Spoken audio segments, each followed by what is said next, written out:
All righty, I'll call the meeting to order, and sorry I held everybody up, but I'm getting old and slow. So, as always, before we start our meetings, we always start out with a word of prayer. Mr. Cox. Dear Heavenly Father, thank you for allowing us to gather here today. Thank you for all the blessings that you bless us with. Be with the members of this board and the decisions that they have to make. Be with our community and keep them safe and healthy, and watch over us as we go our ways. In Jesus' name, amen. Amen.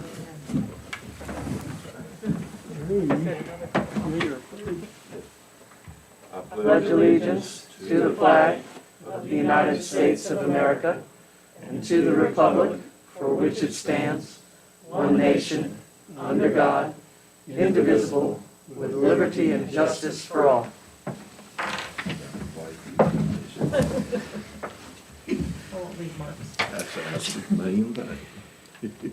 I always remember when I was little growing up, I always said, they thought they were saying invisible. So, I thought, what good's that? All righty, Dr. Millsap, will you see if we got a quorum? Mr. Chair, I'll be glad to. Ms. Bechtold. Here. Ms. Cookenbook. Here. Mr. Cox. Here. And Mr. Booth. Present. Thank you. And Mr. Turin. All right, Mr. Chair, you have a full quorum. He touches the wet paint. All right, approval of the agenda. Anybody have anything you want to add to it? Oh. You do. Thank you, Mr. Chair. If I might, the staff would like to suggest one small change and one addition, and apologies that we did not reach out to you first. Sorry about that. The first change that we would like to suggest is under 6C. I guess two changes related to this. First of all, the more Kevin and I talked about the radio update, feel that this has reached a point we probably need to do that under closed session. Okay. And that would be under, let's see, 2.2-3711A6. Discussion or consideration of the investment of public funds where competition or bargaining is involved, where if made public initially, the financial interest of the governmental unit would be adversely affected. So that would be, Mr. Chair, our first request. Our second is, we've had some discussion about water gauges, stream gauges, and we're notified late yesterday that if you all wanted to move forward on something, we need a decision before your next meeting. So that would be something that both Kevin and then Ladina would present to us. So if that would be all right to kind of just expand Kevin's presentation, maybe talk about water or stream gauges first, then go to closed session on radio, if that's all right. And then finally, we got the data together that you had requested to look at hazard pay for social services. And so we weren't certain we were going to have that ready, but if you would like, we can include that as 12F and just let you know what that would be. And of course, if you want to take action now or later, that's up to you all, obviously. But if, since we managed Kim managed to pull this together pretty quickly, since we had it, if it's all right, we wanted to go ahead and add it for your consideration and information. Sorry to add all that, and apologies, Mr. Chair, we didn't give you a call. Okay. We usually would. That's all right. This is sort of a messed up meeting anyway. That's the only way you can say it. Yes. It's hard to reprogram an outdated computer, really. So, anybody else got anything? I'll take a motion to approve the agenda. I'll make that motion as amended. I'll second. Motion and second. Call roll. All right, thank you, Mr. Chair. On the motion to approve the agenda as amended, Ms. Cookenbook? Yes. I believe you're first, okay. Ms. Bechtold? Yes. Mr. Cox? Yes. Mr. Booth? Yes. And Mr. Terman? Yes. All right, your agenda is approved as amended. Benz, there's no one out here listening, so Dr. Wheeler is a little bit early. We'll let him go ahead if he wants to. Looks like you had some bad luck somewhere. No, not bad luck, just a venture. My outdoor ventures usually end like this, so. Is that skiing? Is that skiing? No, I researched skiing. That was too hard. I couldn't do cross-country skiing because my ankle from the hiking accident. Couldn't do ski skating, but I jumped on a snowmobile, 1,500 pounds, and went 8,000 feet into the mountains of Wyoming, and I caught it good, so.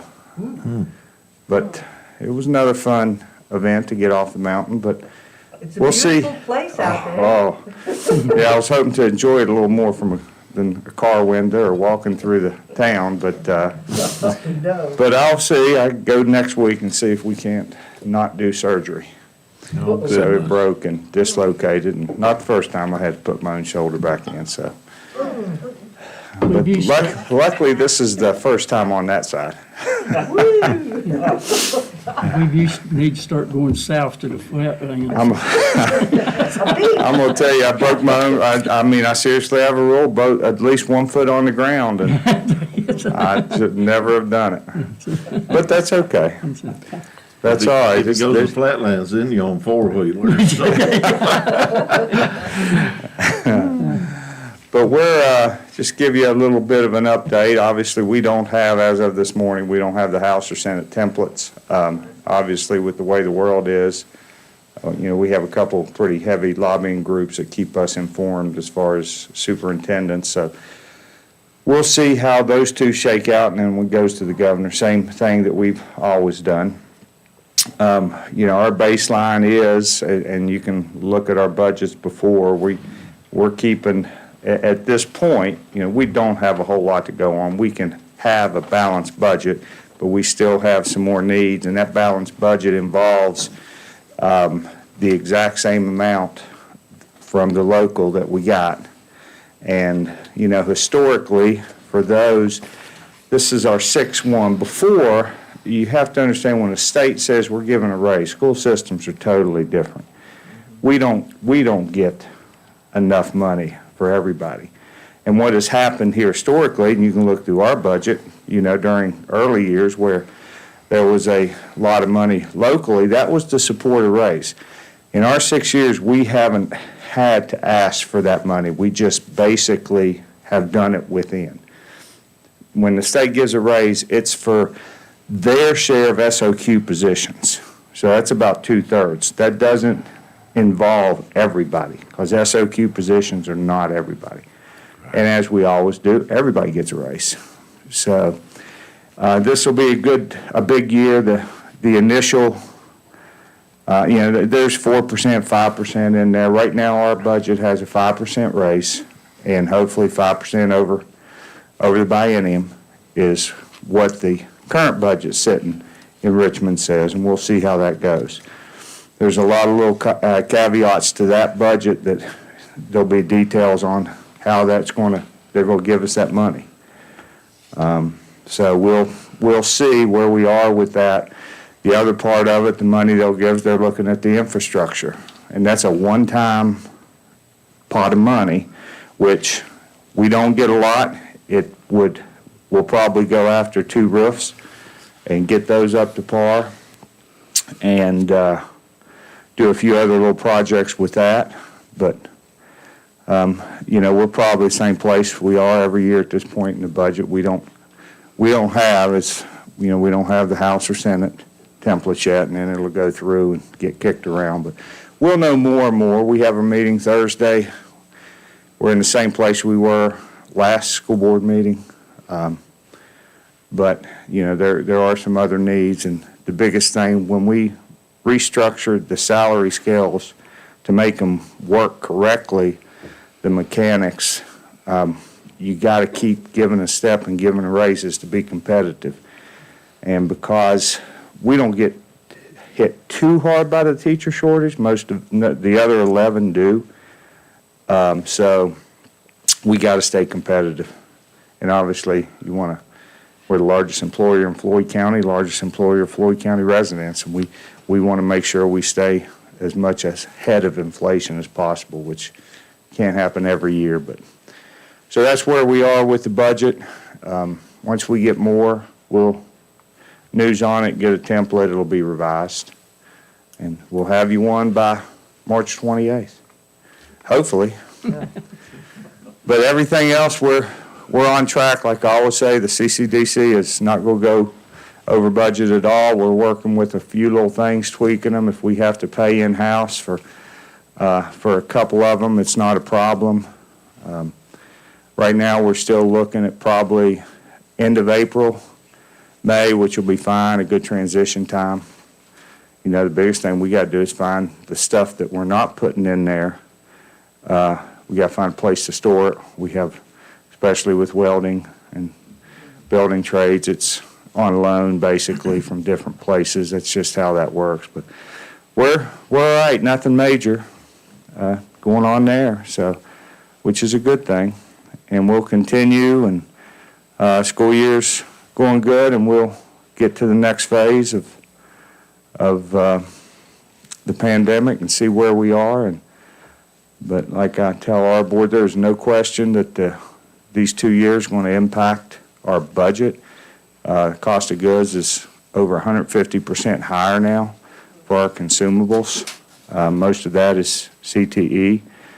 We have to increase those lines. We've already adjusted our fuel lines for the upcoming budget and put money there because you don't want to run out of there. So we feel pretty good. We adjusted it for the new heating system, and that worked out well, and we just have to increase it a little more. But we're those 5% is going to be big. Hopefully we can get it, even if they say 4.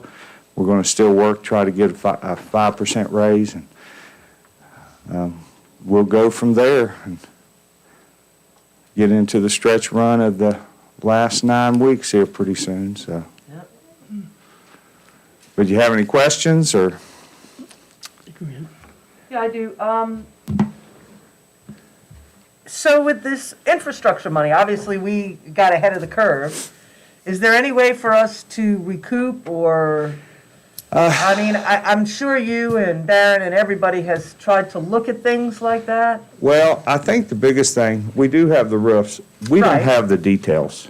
We don't know the stipulations Okay. to spend it. So once we get that, because there is always, you know that Oh, with yeah. federal money.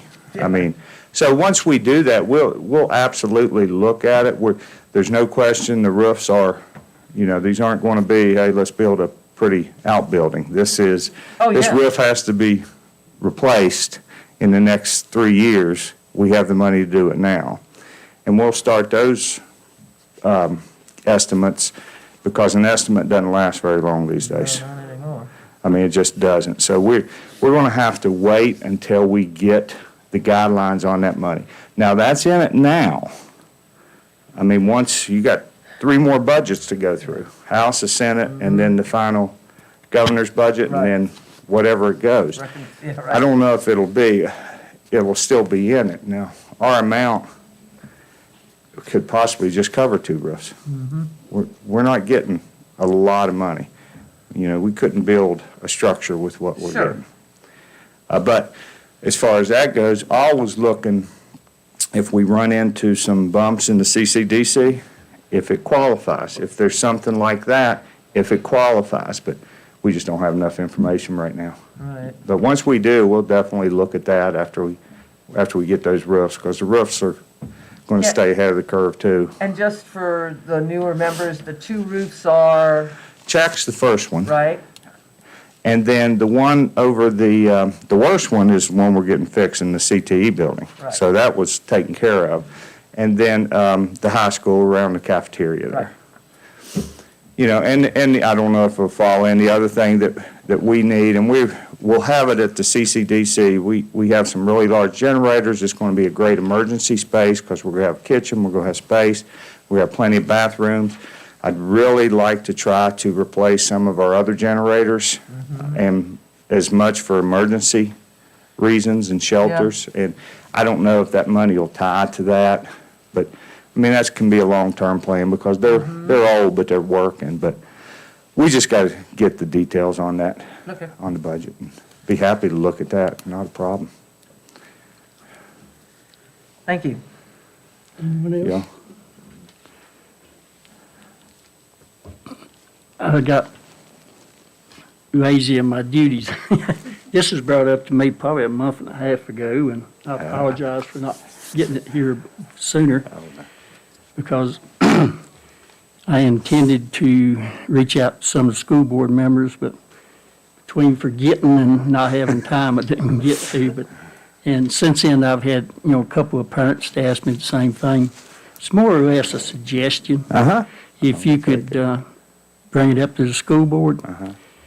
It was suggested that maybe some of y'all's school board meetings, you would have them at, like, one at Willis, one at Union Valley.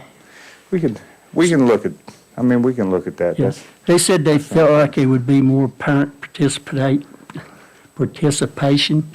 if you could do that. And, I see what their historical perspective, I'll be happy to. okay, I just wanted to put it on your radar. Oh, yeah. They brought it up to me, and I got lazy and didn't talk to the school board members. Well, prior pandemic, they would go to each school and teachers would have a chance and parents could come in and talk just casually. They always did that for a long time here. So, but I'll definitely bring it up. Okay, I appreciate that. No problem. Just tell them it's just a suggestion. I'm not, That's no problem at all. they're an individual board, so, so. Yep. But, thank you. Well, we'll keep you posted, but so far so good, and budget process will keep going, and hopefully we'll all have a final budget at the end of March. We'll see. Prayers you get a good recovery on your arm. Well, if you Yeah. don't see me next week, I'll be surgery, but we'll see. We'll go. Maybe you can get Justin to come and help you. I'm gonna, I just need help. I need help walking and not falling. Is what I need. That's you like me, I trip over air.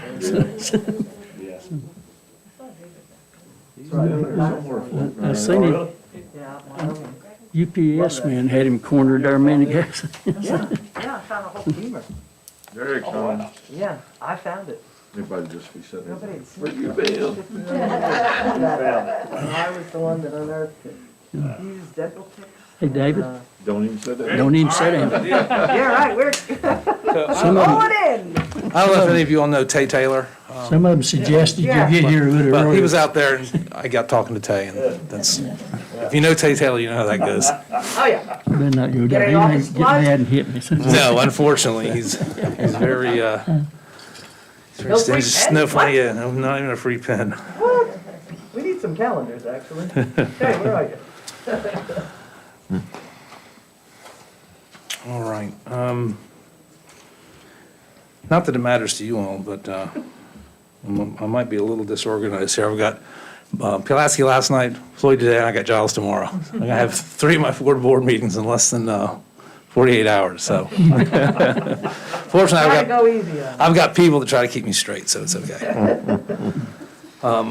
Well,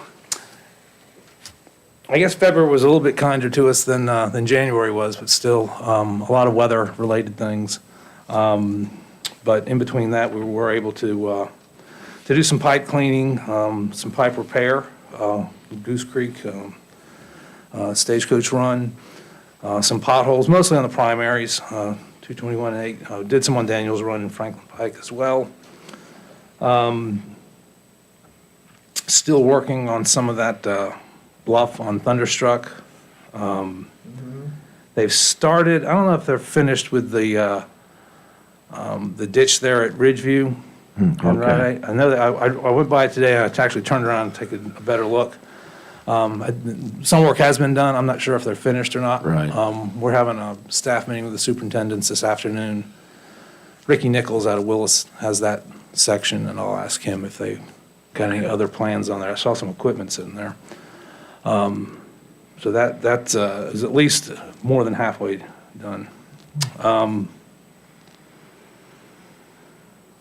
don't think there's anything that major else. Like I said, I got a list of pipes that we've been cleaning out. We're going to try to concentrate on some ditching here in the next few months. We'll probably put together a residency-wide ditching crew, so it doesn't hit any one area too hard. And try to hit all of our counties in the next 2-3 months. So one of the things that BDOT is trying to measure some of our activities a little bit more so we can bounce around. It's tough when you've got so many maintenance needs. Each county has their own unique ones. Floyd County, if you're not doing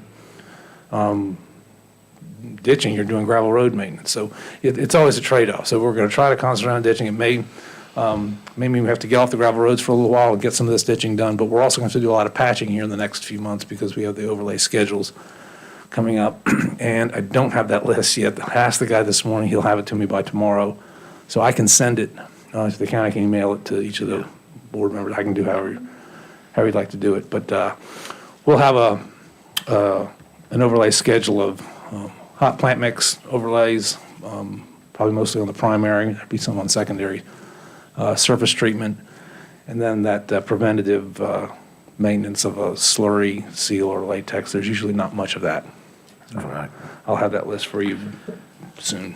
When you said, if I may, when you said ditching, that'll include work on the shoulder as well? Yes. yeah. Together? Yeah, ditching and Okay. shoulder work, yeah, Okay. both together. Now that, and there'll be some time to do primary shoulder work too, which is usually the issues with the primary shoulders are not in the cut section where you have a ditch, but when it flows off and then drops, we call a fill section. You got guardrail, which makes it tougher, and you get those ruts that go Right. off the shoulder and underneath or behind the guardrail. So there'll be definitely some time for that as well. But our secondary road construction project for this summer will be Silverleaf, and we're still in the early stages of design on that. That'll be done by our VDOT crews. We'll probably put together some from Willis as well as most of them will probably be from the Czech area since that's where it is. So that's all I have as far as updates. Again, February is a month where you just try to get as much maintenance work as you can between weather events. Rita, you want to start? Thank you, Mr. Clark. I was just going to note that I guess between me and Linda's district there on Eanes Road, and thank you for your attention to the email that I sent you, but still had a couple of residents on that road to ask for some more gravel road maintenance. There'll be more gravels on those as the spring wears on. We don't put a lot of gravel down, what we call maintenance replacement stone is actually what we call it, Yeah. because it tends to get pushed off, and so we're replacing it as the spring comes on. Okay, I'll send them a note and just let them know. Yeah. Thank you. And that's all I've got, Mr. Chair. Not too much. I just want to emphasize after this 2.5-inch rain that we had, the shoulders are, critically in need. We're talking about axle breakers in some spots along 615, really, really bad. And then, of course, just to put into the record, on Route 8, there was another accident last Wednesday.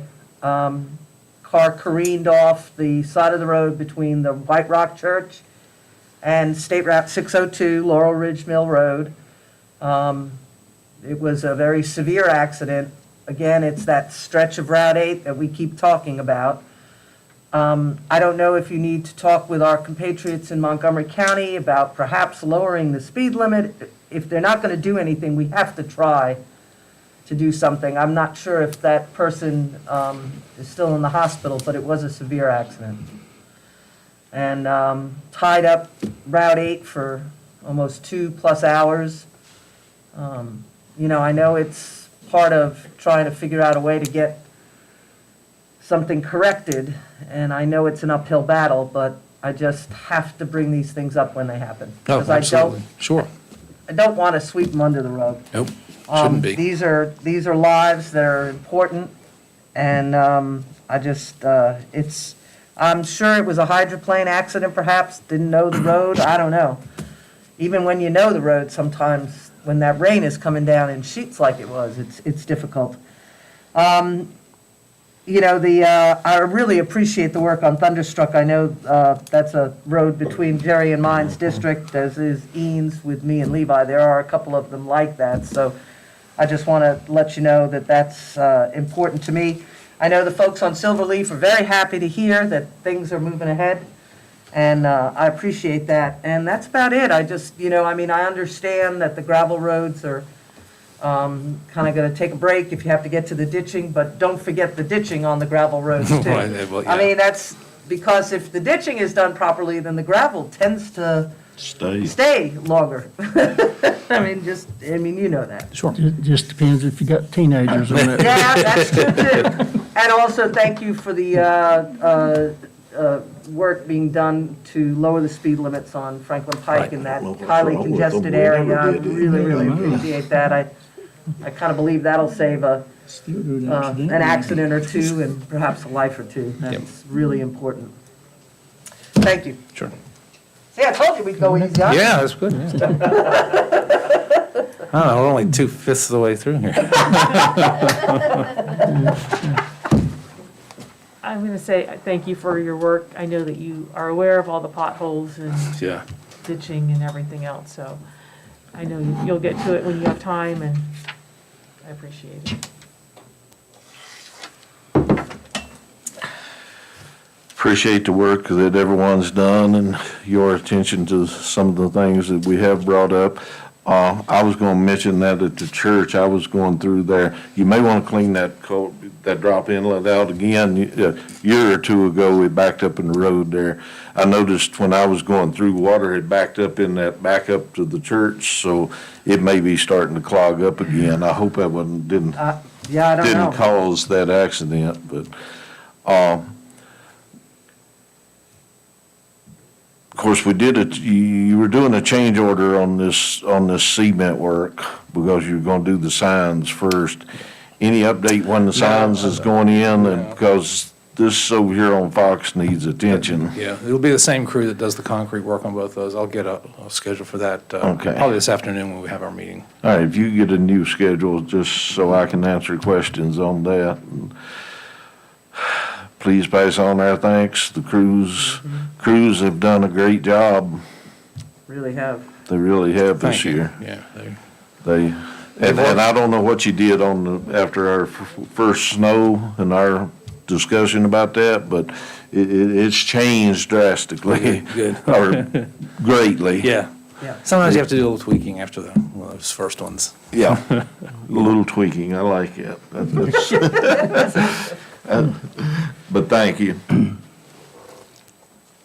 I guess I'm on an apology tour this morning, but first off, you done touched on what I was gonna bring up. You know, we got a lot of ditches in my district. People are complaining about the overflow, and just 2.5 inches rain, which I think I got more than that. But, you know, the first of it didn't run off. You know, it sunk in pretty good, but this last one sort of Yeah, that got out of the Thursday, it banks just a little wouldn't bit. stop. And I know, Glenda, and your apology and your staff, because I hauled a load of cattle down Elm Ridge Road the other day, and I couldn't find that pothole.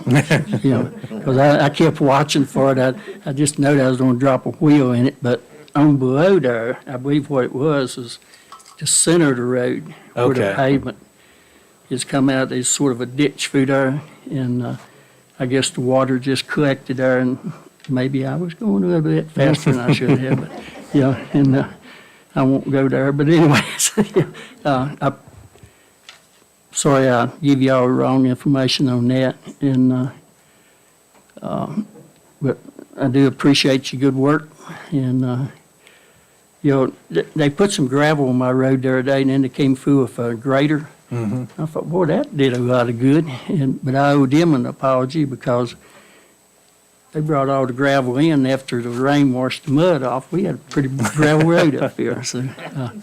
But anyway, I appreciate all the work y'all do, and just pass it on to everybody that we complain, but we do appreciate what you're doing. So, Thank you. Appreciate it. Thank you very much.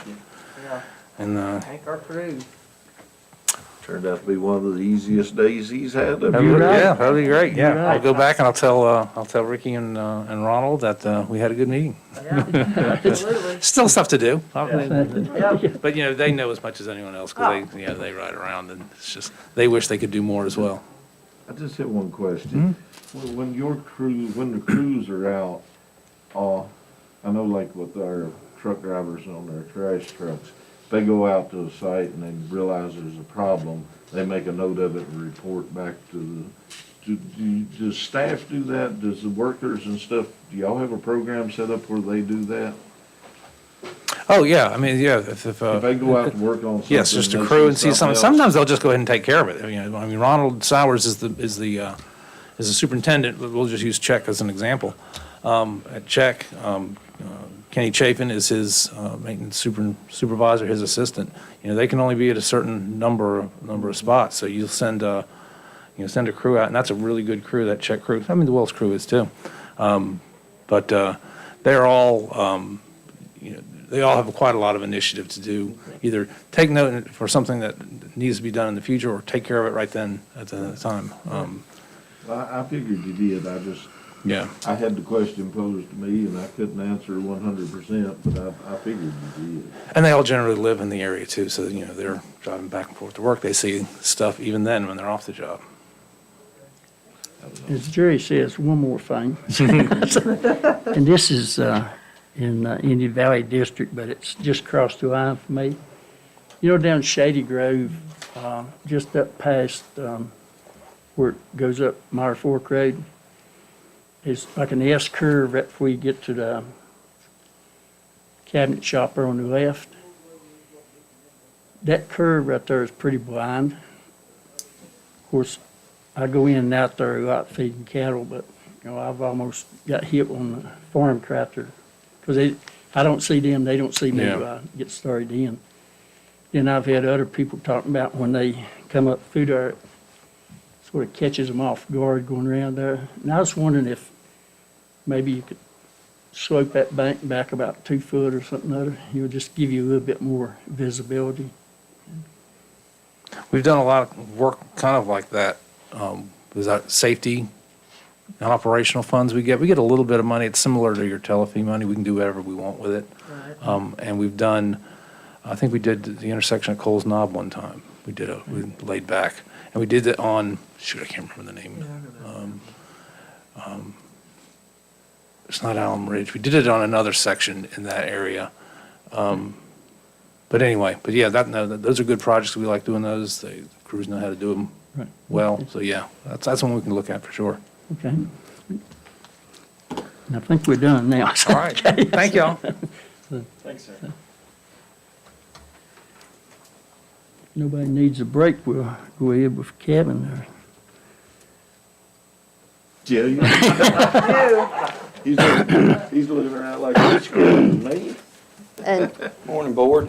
and, Wondered and, who and, that masked man was. that's right. Morning. And if I might, Kevin, they approved to talk about the stream gauges first Right. and then go to closed session for the radio. And And I hadn't had a chance to circle around and let you know that. we My may want to apology. reschedule closed. I think they're doing interviews in the room that's usually closed. Oh, okay, okay. There's a plan. That's the reason she's getting the big bucks there, boys. And also, we got another one way back there, we just have to go on a walkabout, as they say. Well, as you can tell, wouldn't hurt me none. One second.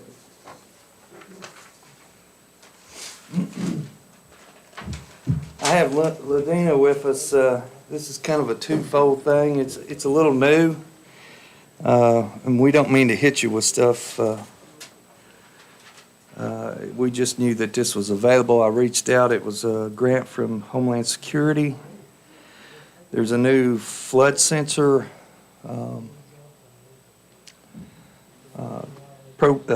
program they're wanting to push out. And we have tried to get flood sensors previously, and they were extremely expensive. I'm talking to the tune, I think it was about $160,000, and we got denied. The technology that they use in my field right now is, it's called, iFlows, yes, iFlows. And it's kind of a dated technology. This is something new. I know Roanoke County is installing them, and I think Floyd, we've been pre-approved. We would get 6 flood sensors, and they're about $6,000 each. The costs went way down, but better sensors. Yearly cost is $1,022 for all of them. And, it would help me in my field as far as once we start getting data, if we know we're getting 3 inches of rain, we could push out early warnings to people along the rivers, et cetera, et cetera. But we first got to get that data. An MOA has to be signed by 9 a.m. March 28th. So that, I know it's short. We probably should, Linda will review the MOA and see if Steve needs to look at it, but it should be cut and dry. We've asked all the right questions, I believe, but for the amount of money, it would really benefit me being able to see what's going on in the whole county. Because when we got events going on, if I'm in Locust Grove, it takes me 45 minutes to get to the valley. So a lot can go on. A lot of times I call Joe and other people to see what's going on. And Linda, I don't have to call her. She calls me. But there are some other benefits. There's some add-ons that may benefit another department. And with that said, I introduce Ladina Martin. There's your segue. Whoop. Can I ask you a question? You can ask me anything. I'm here all day. All right, and how much is the grant again? Let's see, 630. It'd be $36,000, no match. No match, you know what I was gonna ask. didn't you? No match, no, Just $1,000 a year after that. So, well, 1,022 to be exact. And what does that include? That's just, it uses cellular service to transfer the back and forth.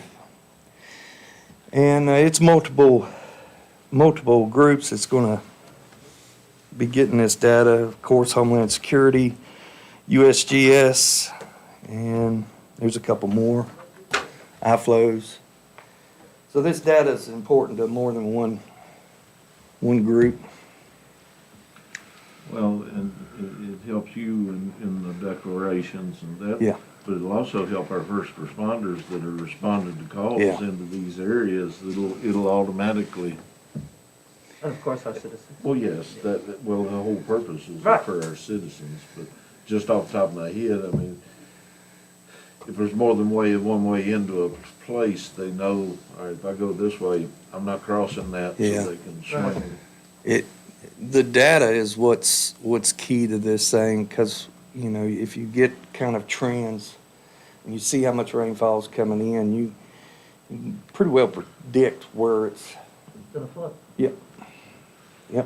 So this technology difference, so the iFlow is one, what is this technology called? That's a difficult question for me to answer, because we don't even have iFlows. We have no Okay. stream, Right, I know that. and I'm not sure how iFlows works, because we don't have it. I just know that this was a project that Richmond wanted to go to. Right. Southwest Virginia, a couple years ago, kind of bucked Richmond and said, no, we want to keep our iFlows. So this is, I guess, their way of segueing into what they wanted to do. Well, the iFlows were tied to the National Weather Service. Right. This This should feed in. Which is what? Um, So the weather service is going away from iFlows too, is that what you mean? I would You'll say, address that? Okay. yeah. And like I say, I hate to be ill-prepared for this, but it was like boom. Yeah, Okay. I got you. You know, and I thank VDM for reaching out to me because they knew we wanted flood gauges a while back, and they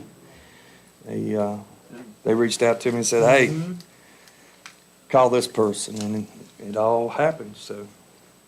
The grant goes for purchase of this. What about the installation cost? Has that been estimated, or?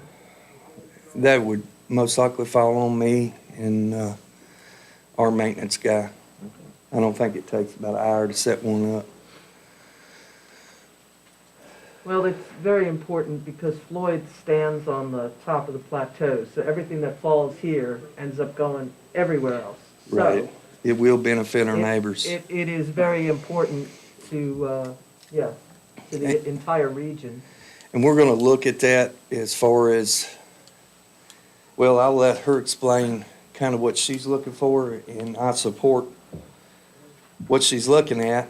And, but the way we place these gauges, we'll get data from them, and early warning to other counties as well. Mhm. Yeah. It benefits everybody. And for, I mean, relatively, $1,022 a year, Yeah, you can't beat it. and that's over, This and stuff that's sells each itself. gauge is 1,000, that's all 6 of them, right? Right. Right, okay, that's great. And you've already established which 6 streams? No, no, no, no, areas no. No, I have to get her involved.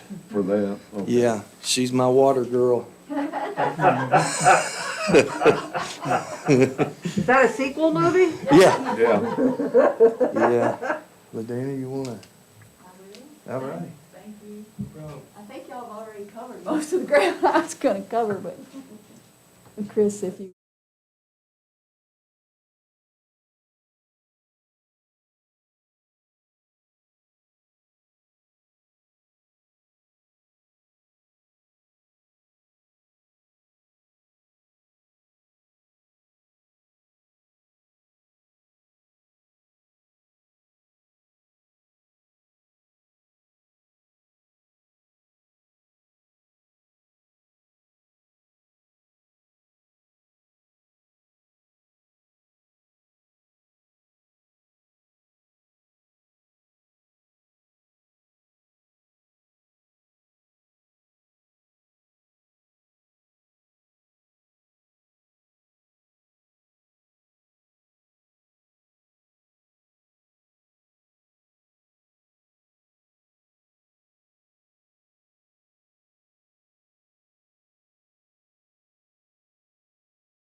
And this, I know this is hard to see, if you'll, this one tilts you down. All right, so if you can't tell, here's the outline of Floyd County, and you can see there are no stream gauges in Floyd County whatsoever. The closest one is this one in Graysontown, Yes, no, that's Graysontown right. on the little river, and it's good that it's on a little river, even though it's downstream from us. So what that means is, once above we the get dam. stream gauges in place here, that one has been there since 1928. So once we start to get data collected here and we can compare, okay, if we're at 11 feet there and they're at this there, then we'll start to be able to use that older data because we can see the correlation. We should get our money's worth out of these things if they last that long. Yeah. I'll tell you what, that thing looks like it's from 1928. On that one. I should say one has been there since 1928.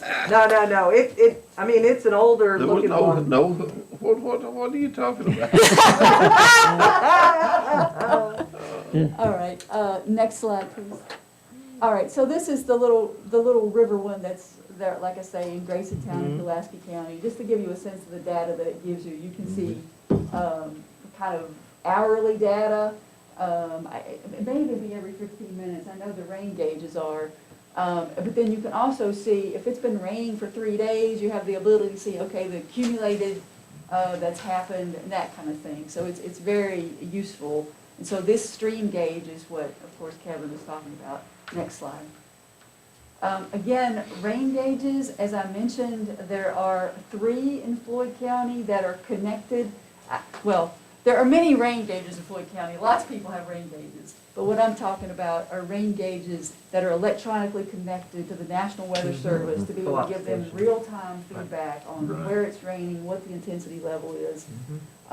So the only one that's in the Little River watershed in the county is the one in Willis at the fire station. It's a USGS rain gauge. So again, in the long run, it would be great if we had more rain gauges around the county, especially in that, well, if you would advance the slide, I think I have one on this. This is the one in Willis, as I mentioned. Okay, next slide.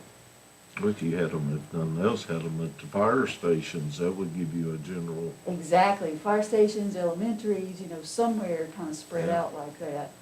Could I interrupt? Yes. The stream gauges are designed to have rain gauges added to them.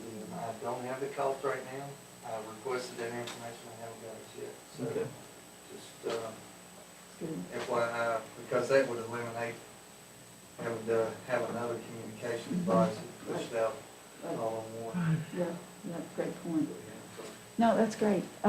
So again, this is the iFlow system, and the ones that are plugged into the iFlow system are those 2 in the northern reach of the county. Again, they're in the Roanoke River watershed and not in the one that, is the Little River watershed. And one of them even seems to be offline. It hasn't been reporting for several months.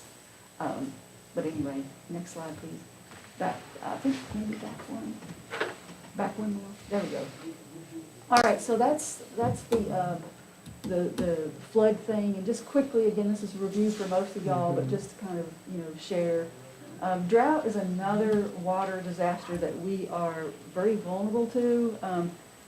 20 years ago, many of you all remember 98 to 2002, how bad that got. Hundreds of households here lost their springs and wells, had to do replacement wells.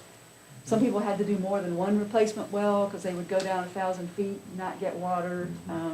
And so we have a very complex geology in Floyd County. Next slide. This is to just give you an idea of our water exists just in cracks and fissures in the ground, and you can kind of see the schematic of what that looks like. But in reality, it looks more like this, where the mountains kind of slam together, and we got layers going all up and down like this. So our groundwater is not in a big pool underground like it is some places. Our water exists in cracks, in these little cracks, and it's different everywhere. Like you can't say, oh, we know it's going to be like this here. And plus the fact that no rivers flow in here. Our only water is groundwater and what comes from the sky, right? So our water on average is only about 20 years old in the ground, which is kind of scary. In eastern Virginia, it's measured in the thousands of years, and here, because we get it replenished from the rain, So we're very vulnerable and we have a thin margin when it comes. But ours tastes Stops better. raining. It's not stale. Ours is It's the fresh. original There you stuff, go. yeah. See, You just gotta pick out the Marketing, positive. yeah, the message is different, you know, if we're talking to, some people, we got very fresh water, but that's good. It's very interesting because when we were doing some water studies on another project that got done away with back in the 90s, everybody referred to aquifers. You know, Yeah. And in reality, since then, they finally figured out we have a few, but they're not massive like we thought they Right. were at the time. Right. And then it goes back to these fissures and you can drill a well right here and go 60 feet and hit 50 gallon a minute, and you can move over 20 feet and you can go 1,000 feet and not get a half a gallon a minute. Yep. It's just, You Yeah. can skip the next slide, because that's what I was gonna Oh, I'm say. No, sorry. no, you I'm don't sorry, skip it. I'll Don't hush. skip it, no. didn't mean to take your thunder. I'll probably hit one of your talking points too, but I remember when I first come on the board and y'all had that geologist from Yes. Tech here, and I sat in on that, and I mean, it blew my mind what I learned. I Yes. mean, I've lived here for Yes. 73 years, and I didn't know all this, but Yeah, especially how that they date the water, yes, you know, to figure out how old it is. right. But I also learned that, like, if me and Jerry had houses side by side and our wells is 50 feet apart, I can contaminate my well, but not his, but then somebody down the road 10 miles, I contaminated their well Yep. because the way the water runs in different directions and That's stuff. exactly right, that's Yeah. exactly right. And to Jerry's point, my son dug on one side of his house, got a 700-foot dry hole in solid granite, or not granite, but flint, whatever that black rock is. Moved over to the other side of his yard and went down 35 feet and got 12 gallons a minute. Yes. Yeah. It is kind of crazy, and of course, Crazy. I'm getting off the subject slightly, but it's still important that if you hit that really shallow water, you tend to get a lot more, but then it's also more vulnerable to contamination because it's not filtered by as much, you know, soil and whatnot, but. Well, so- we've recently been in a drought. Yes. Most Still people are. wouldn't think It was it in- with the snow and water we've had, but, Yeah. my Still well- are. When the PSA runs a certain well in town during drought, dry seasons, I have no water at the house. Wow. That's my gauge. I Wow. don't, you know, and Wow, that has recently happened, and so we have to wow, schedule stuff around when that pump's running. wow. And it only happens when we're down to a certain drought level. Yes. So I know That's we're, important data, I'm glad you said that. Yeah. so That's very important. it's not as scientific as y'all's little devices, Yeah. but But it's important, I mean, all these pieces that we can gather to better understand those interconnections. 'cause but they're- as high as I am, 125 feet, 6 gallon a minute, 20-foot storage, and People think, yeah, it doesn't, people think if you're down near a stream and drill a well, you're more likely to hit water. That's just not, that's the just case. not true. It's No. just so random. it depends on how the pockets form Yeah. and where you hit them. I used the spraying on the farm, I use it to water my cattle when I got my new lot. But we used it when I was growing up, just, you know, to supply the house. And it'd have a stream as big as my finger coming in. The drier it gets, the smaller the stream gets, till when it gets down to a trickle, that's when I quit putting cattle in the lot. Yes. Because I know I'm not gonna be able to water them. Exactly, exactly. But what blows my mind about water especially, in 1998, it went dry. And Wow. I dug it out to make sure that crayfish hadn't turned it, which what my dad put in there in 1946. It sort of decayed, I don't know why, but so I redid it, but all I had was clay mud. Wow. And I thought, well, that thing will never come back. So I went ahead and just fixed it back. And then when it started raining, the water came back up. Yeah, I thought, my God, how'd that water know to come back to that Yes. one spot? you know? yes, it Good is Lord fixed amazing. it that way, but you Well, know. and also the thing, when we have these droughts, your water pressures in those fissures change, and they find new routes. So lots of do? times they don't come back, Yeah, Yeah, yeah, you know, because they found a new route to go, and Right, It never Which was gets what back was up. happening, yeah, 98 to 2000. That's what happened back then. yeah. Then we had a hurricane. But anyway, we got on Yeah. a rabbit trail here, so yes. Sorry. So But we're it all very ties in. vulnerable There to you go. drought. Y'all all know that. And as y'all mentioned, it's hard to predict if you move 20 feet over. The other thing that a lot of people don't realize is if you don't hit water in the first 300 or 400 feet here, you're not likely to hit very much water. So, next slide, please.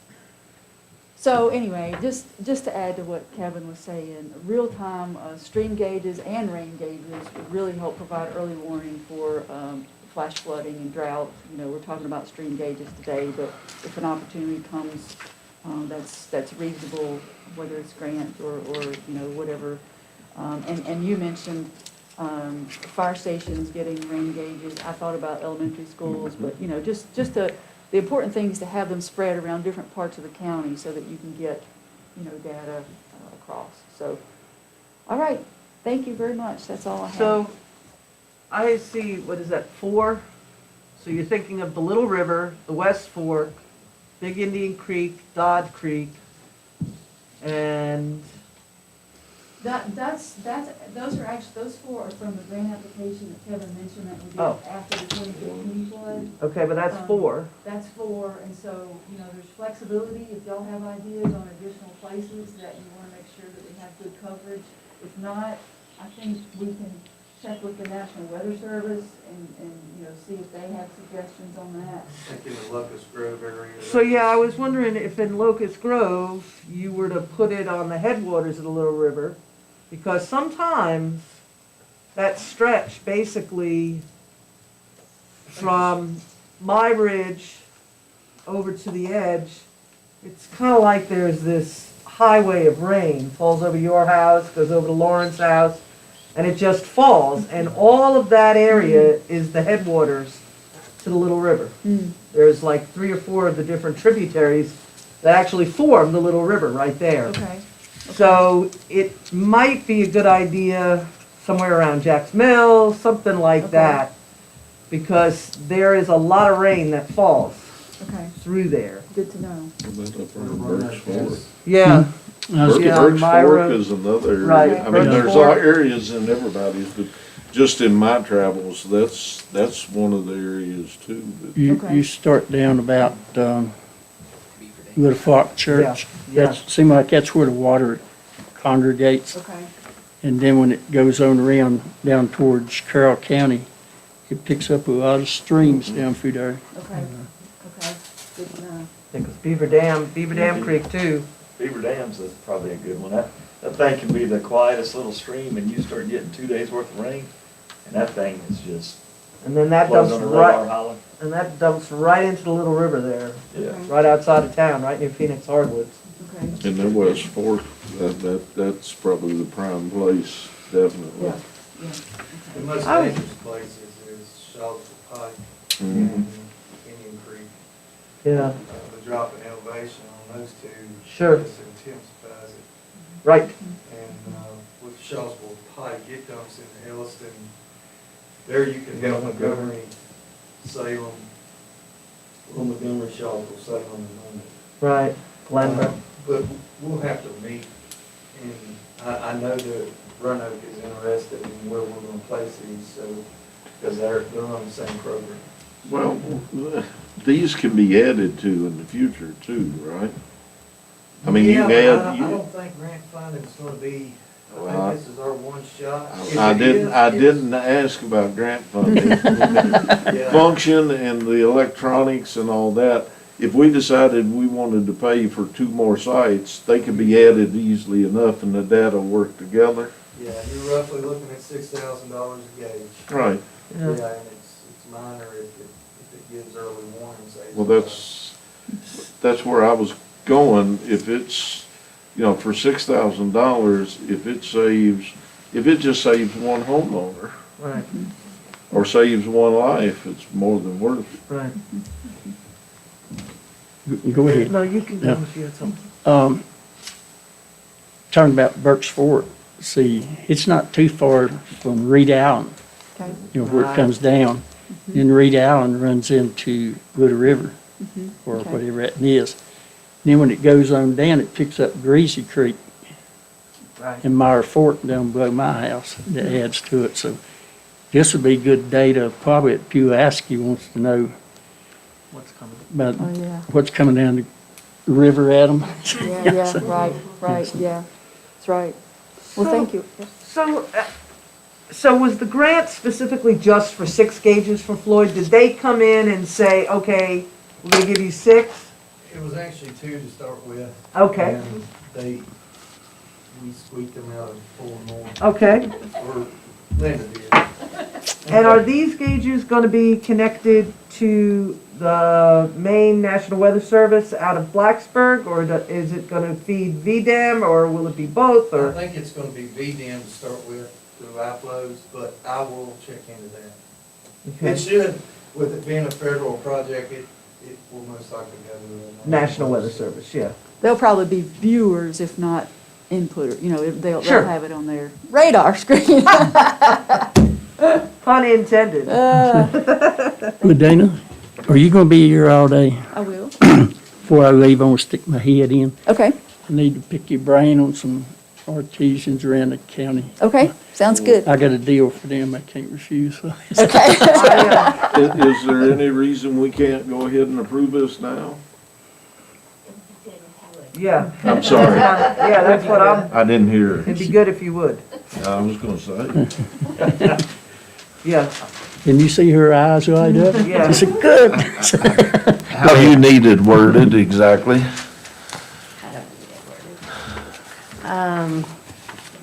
Kevin, how do we need, let's see, let's think through how we need this worded. To approve staff to sign off on the MOA, which would allow us to participate in the grant to get 6 stream gauges through VDEM and appropriate signatures, Flow gauges. flow right? gauges, stream flow gauges, yes.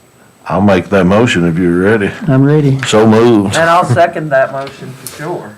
And you're gonna check on the additional cost of rain gauges to be done at these sites Yes, sir. as well? That data would be Yeah. very helpful, all the way across the board with what her project is. And mine would be more upfront benefit. Hers would most likely identify if we needed to, have a reservoir, et cetera, et cetera. Well, it's historical analysis data that is absolutely necessary for us to think about the future. Somebody will think it's 50 years from now. Absolutely. Well, and there may be other applications for usage of that information too, Indeed. so. There is one person will be assigned as kind of the person that oversees the data, and the rest of us can view it, but that goes to her because she's well suited for it. He's gonna take care of the gauges, and I'll try Yeah. to do the data. I'm gonna get snake bit trying to keep these things up and going, and she'll keep it down.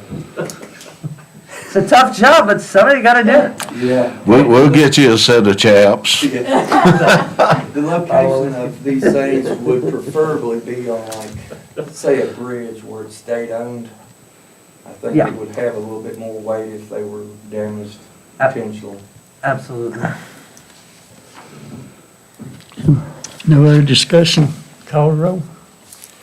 All right. On the motion to approve staff to move forward with the grant and the MOA for 6 stream gauges through VDEM, Mr. Booth, Yes. Ms. Cookenbook, Yes. Ms. Bechtold, Yes. Mr. Cox, Yes. and Mr. Terman. Yes. All right, that is approved. Thank you. And just to follow up, just for my own information, these things pick up waves off the water level and read it, or there's not actually a sensor in the water, is there? Yeah. There is a sensor in the water. There's a sensor in the water, and what I've seen is intervals, you could change the intervals. I feel like I think it goes down to every 30 seconds, that may be too much. Bless you. And you get a more precise if you had a little extension in there to where Right. it's not picking that up all the time. I don't know, I'll have to get guidance from them. There's a form that we have to, when we do site visits, that we have to kind of acquire too, so.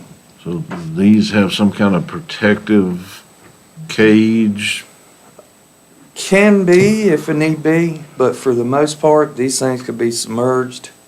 And Well, on West Fork, you might want to think along those lines. Birch Some of Fork the as stuff well. I've seen wash through Yeah, I there, know. Yeah. and some of the stuff that Mr. Vise seen wash through there, you might want to consider some kind of protective cage for that one. Okay. Sky's the limit on something like that. We got some pretty smart people and a vocational program. at this Well, that's high what I school. was Yeah. thinking, but, But, and I apologize for not bringing that up before the vote, but it just, I thought of it when we were talking and then went away, but there may be some areas where we have to do some kind of protection for that. That's why I was asking, because, sometimes they come up with these electronic devices, you hook them under a bridge and they waves bounce back, yeah. and that tells you the different heights and stuff. I So believe that's this why I is was a- wondering, It's a solid tube, it goes down, but to make it hay bale proof, as I've heard some things floating towards Pulaski, ain't gonna happen even with a cage. well, I know. Some of them trees I've seen going down to the river, I don't I believe it know, ever I changed. agree. Well, that's why I asked, I just want to thank you both for, Yes. and Dr. Millsaps as well, for the commitment to the safety of our citizens, their property, and just the, as you've said, Ladina, you've been doing this 20 years, trying to figure out, gather data on water, and it's just so very important to the county's future. I just want to say thank you to all of you. All right, Does Chris mind if we go ahead and tag that closed session in on his times? You're not going anywhere, are you? can I say what's allowable in public for public knowledge? I know where I can and can't go. I will tell you, What I was gonna do is ask for a closed session, and I was gonna let her explain what was going in for. Because I can't remember what no, you probably don't have to help her too. Oh, okay. Because I can't remember what all she said, and I couldn't write fast enough to put it down, so. Yes, and again, my apologies about that. I'll take a motion to go into closed session under A6. A6. So moved. Second. All right, and on the motion to go into closed session under 2.2-3711, closed meetings authorized for certain limited purposes, A6, discussion or consideration of the investment of public funds where competition or bargaining is involved, where if made public initially, the financial interest of the governmental unit would be adversely affected.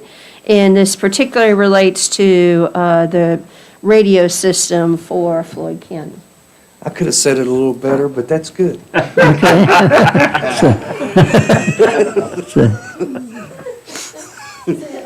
No, that's good.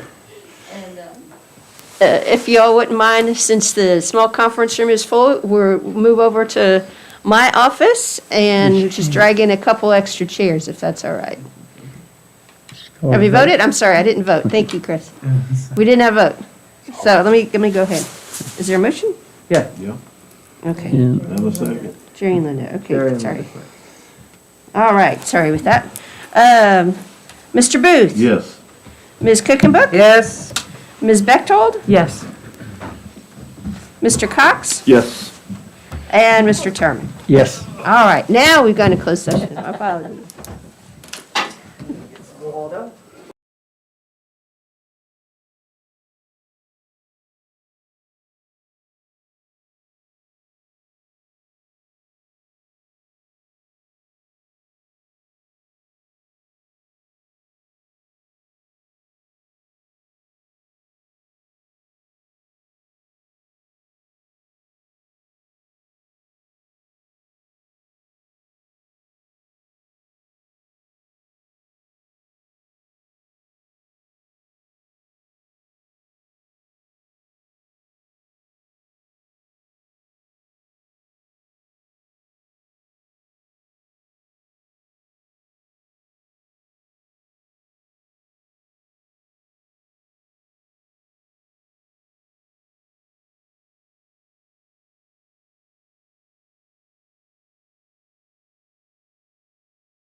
Come out of closed session.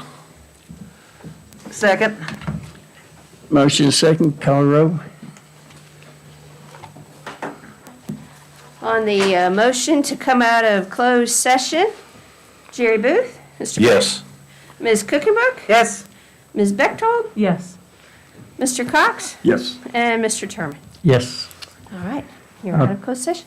Take a motion that we only discuss those things we went into closed session to discuss. So moved? I'll second. Motion second, call roll. All right. On the motion to certify, we only discuss the things in closed session that we were supposed to discuss. Ms. Cookenberg? Yes. Ms. Bechtold? Yes. Mr. Cox? Yes. Mr. Booth? Yes. And Mr. Terman? Yes. Thank you. All righty. We don't need no action on any of that, right? All righty. Constitutional officers. So- I'm glad I was able to make it down. We had, as I said, I got a request to come down, and I was taking a look at the court docket, and it looked like a mess. But as often happens, one by one, defense attorneys started calling in, and it just kind of evaporated, so things went along pretty nicely. Well, let's see, I guess I could bring you up to speed on one that was just happened today, because I imagine Doug Thompson's up there, so it'll be in the Floyd Press. Do you remember the situation with Miss Beaver? That Yes. we've got the ongoing case with her. I tell you, one of the issues with that is there was a psychological evaluation done by the defense. And when that happens, we have the opportunity to do one from our side. So we're in the process of trying to get that done. The problem is, with the pandemic and otherwise the state cutting back on funding for those positions, those people available, we couldn't find anyone in the western half of Virginia that was willing to do it. Wow. The state hospitals wouldn't do someone on an outpatient basis. The judge didn't want to have her locked up because she'd been doing fine not being locked up. So we were we'd come back several times, couldn't find anyone, and finally today that apparently someone has popped up in Blacksburg that had been the director of the Marion Hospital. Really? So that's a possibility, as well as, then I talked with defense counsel, which is Fred Kellerman, and we agreed that if that doesn't work out, then we tried issuing an order to force one of the state hospitals to see her on an outpatient basis. So that one's kind of been going on, and it's one that's kind of taken on a whole different life on its own, as sometimes they do. Yeah. But, well, let's see, I had some other things I was gonna talk to you about, but I wondered if y'all had any questions before we got any further, anything we're working on. All right, well, the cows. There's not much I can tell you about the cows, unfortunately, because it's an ongoing case. I can tell you that it's the first time we've had to deal with something at that magnitude. One of the issues we find when we have issues with cattle in a cruelty situation is that, we've had large numbers of dogs that we've had to deal with, and we've had large number of horses that we've had to deal with. But in both of those situations, you find rescue organizations that are willing to step up. Not so much with cows. So logistically, it's a little bit more of an issue, but we've got something working with it so far, and at this point, I predicted it would take probably at least 6 weeks to go through, and we're about 2 weeks in. We're due to be in court on March 17th, and then see where we go from there. The gentleman in question has already made indications that he intends to appeal if things don't go his way, so Really? we'll just have to deal with that one as it goes along, but, fortunately, the weather's getting better, so it's easier to take care of them and they're in a big field where there hadn't been cattle before, so I think that's helping out with the overall situation. Were you able to work out the feed and find feed? Yes, we were able to find a gentleman up, actually, he's just over the line in Roanoke County, Bent Mountain, that had plenty of hay and that he had been selling. But he had fields that were available for us to use and fenced in. So he was able to come out and I was able to provide the trailers and some other people to help us gather the animals, get them fed. So they're being taken care of now, and so we're just working our way through the system with that. We got more action going on it today. There's another visit out there today because we try to document everything as we go along, and what we're doing now, we're doing more documentation on that. Do you have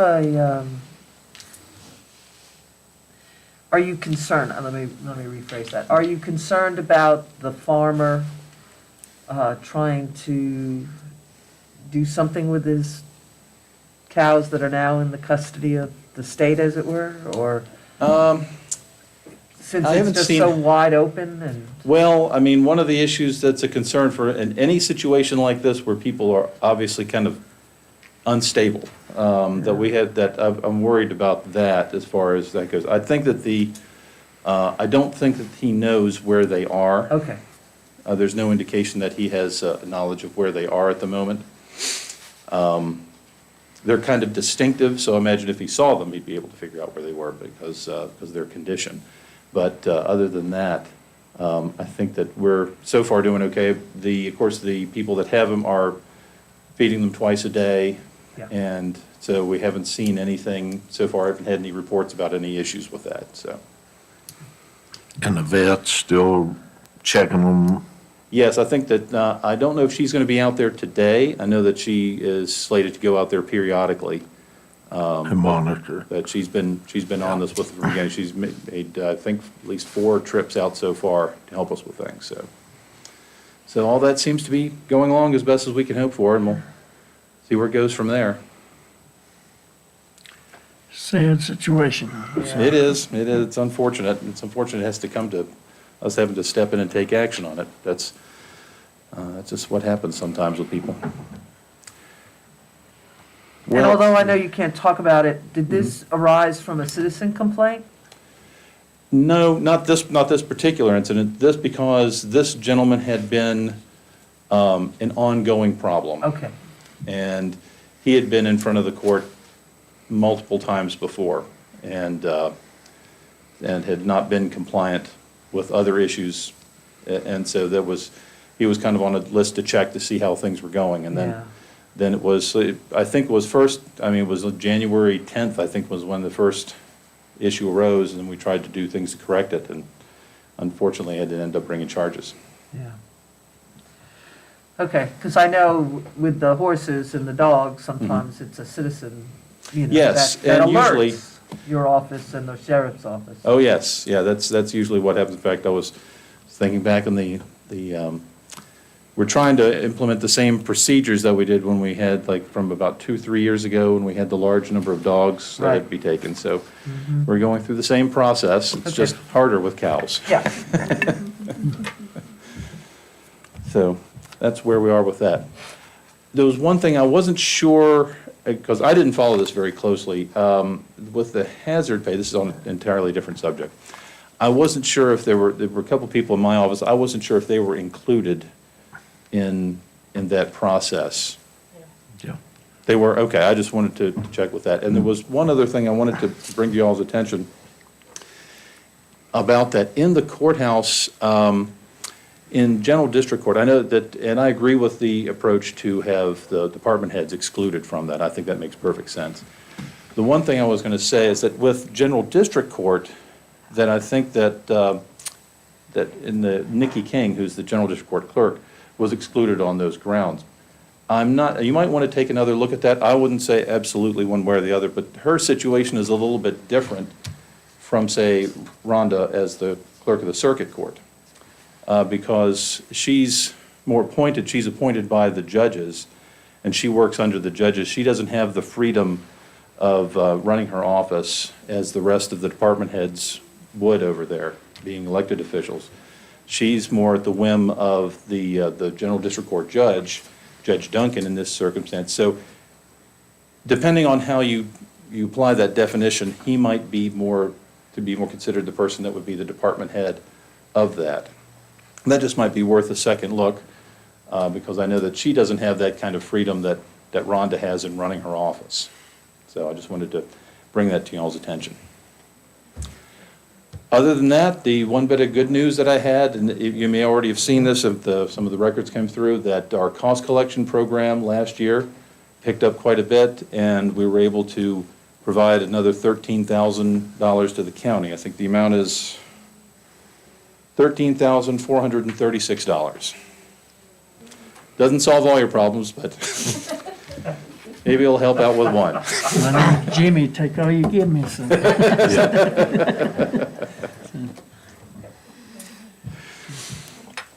Well, I think that's, Sir, if I could clarify, I want to make sure that I was clear with regards to the hazard pay for discussion for Mr. Branson's employees is part of today's discussion. It came after the fact, it was not included in the original. Oh, I just okay. wanted to clarify that. Thank you. and really I was only concerned about Ms. Conkrum and Mr. Turman. He's our part-time employee.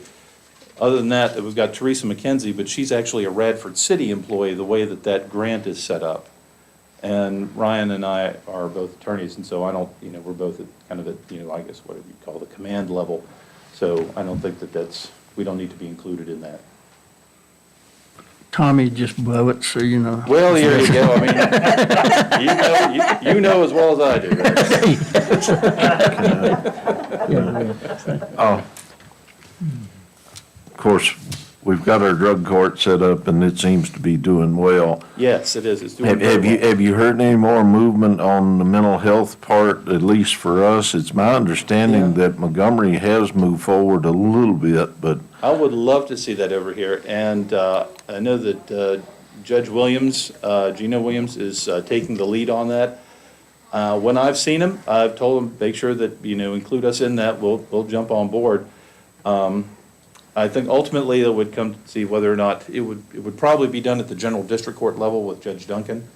So it depends on what his schedule would be like for taking other things here, but we desperately need that sort of approach because, like we're seeing, well, even with this situation we're dealing with cattle at the moment, or that I've seen in the past with animals, a lot of these situations involving animal hoarding are mental health situations. Absolutely. And all we have to deal with them is the criminal process, and it's very clumsy. We have so many of these things that pop up that are really more mental health than anything else. And the state has dismantled its mental health program ages ago, and there's just not very much available for us. So when we try to deal with things that way, it's haphazard, we have inconsistent results. We don't know most of the time whether or not we're going to, like what we're dealing with in the Beaver case, we don't know if we can get someone to do an evaluation. I mean, an outpatient evaluation, which would be, under the circumstances, more appropriate, because you're talking about somebody, well, we haven't reached the final decision in the case, but, in perfect fairness, she has been out on bonds from early on. She has had no problems being out on her bail. She's abided by all the restrictions. And I know the judge's situation is like, in order to do the evaluation, we'd have to take her into custody. There's a fairness issue that we have to address, and I think that's obviously a great concern for the judge. And it's just because we don't have resources, it's not a priority with the state. And so even though we have a number of different programs, we need to have, like with drug court, use the court to kind of bring them together under one umbrella. And hopefully we can get that going. I know, but it's because you're dealing with a different level with things, you don't have as clear a mandate from the state. That's why it's harder to get it going. And I think that's where Judge Williams is facing a lot of his challenges. if you would, as you hear more about it, and would you keep Dr. Millsaps up to speed? And that Oh, way she absolutely. can keep us, because I agree, I think it's something that's really needed, and it can make a positive overall impact. Absolutely. And if there's anything we can do. No, I mean, no, and not being disparaging on the criminal justice system or whatever, but our facilities, incarceration facilities, don't have the qualified people No, to treat. they're not built for that. Yeah. And that's what we run into, is that when you have something where it's a mental health situation and with no one else, no other way to deal with something, that you send law enforcement out, help someone, the family can't deal with them. Often they end up being incarcerated is the only way to relieve the pressure of that situation. The problem is, that's not the right way to deal with it. They're not getting the treatment in the facilities because the facilities do not have the trained personnel to treat them. That's correct, and we run into that on the one hand, it helps the immediate situation, but it does not help the long term, and it ends up being an endless cycle. And we just, the state has not stepped up, even though we had the situation years ago with Senator Deeds. I worked with him when I worked up in Allegheny County. I knew him, and everyone that worked up there was familiar with that situation. And even with the situation with him and his son, that still did not bring real relief to the system. I don't know what it's going to take.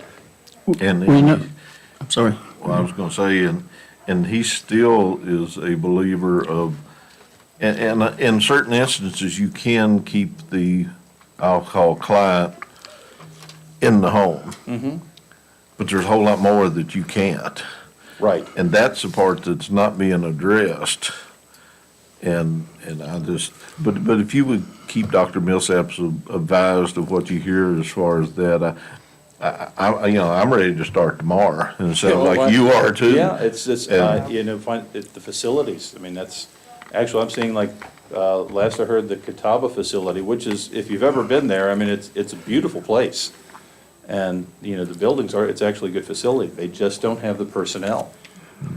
And that's what we're running into, the state keeps cutting back on the personnel that could go in there, and it's. I mentioned it to Judge Long one time, talking to him, and I know you and Levi will know where I'm coming from on this. The state don't understand that there's some people out here that know to do good, but they don't have the mental capacity really to do it. And they need a little bit of help, a little bit of training.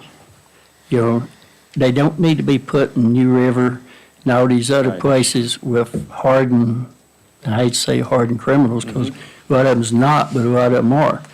A lot of them over there, they just lazy and don't want to work, so they go out and steal.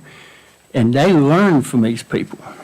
They're in there with them, and they learn to be bad. Where that if we had a mental health court that would divert them people, and I can't understand the state, everybody's hollering for more mental health, and they close hospitals. Like the training center at Hillsville, Catawba, a lot of the others, and now law enforcement's having to haul people all the way across the state. And, little county like us just don't have the manpower to do that. So the state legislature, we're going to have to really talk to them, and, maybe they can get something going, but, I talk to them every chance I get. I do too. I do too. Yeah, I mean, whether it's somebody in a transportation meeting or economic development, if they're with the state, I talk about the mental health, because nothing's really going to change a lot until the state looks at it from the same standpoint as they do economic development or in tourism or anything else. They're going to have to start enticing these companies that operate these type facilities to come to our state. And they're going to have to give them incentives to do it. So that, throughout all our programs, I remember when CSA started, we had a child in Florida, because that was the closest facility we could find for them to be in. Yeah. And they're going to, they talk a talk, but they're going to have to walk a walk. I think what you find is a problem, it's, when it comes to funding, it's harder to quantify. Maybe we just don't have the right way to quantify yet to present the problem to the General Assembly to see just how large this issue is and how it needs to be separated from a criminal justice issue. The fact is, like, the courts have the authority to act more so than most other departments. I think any new departments don't have much authority to act. And perhaps there needs to be something done with that, but it needs to be its own separate system. And, Well, on the mental health aspect, sometimes that affects your CSA, where the court has no choice but to put them in that program because nothing else is available. Because if they put them in a juvenile detention facility, well, that facility doesn't have the people there to treat them. So they go into CSA. Then, once they're in there, then you've got to find a facility that not only treats them, but they are also labeled as criminal behavior or whatever. And it's getting harder and harder to find those type of facilities that will take a child that is labeled under both programs, both things. And, you know, it leaves it to where if it's Washington, state of Washington or wherever, that's where you end up sending them. Well, and it's not just at that end, as far as people that don't need to be in the system that are. But we're finding it's at the other end as well, that we have people that, there was a case that we had some years ago that a gentleman he had severe mental problems, and he was molesting a child.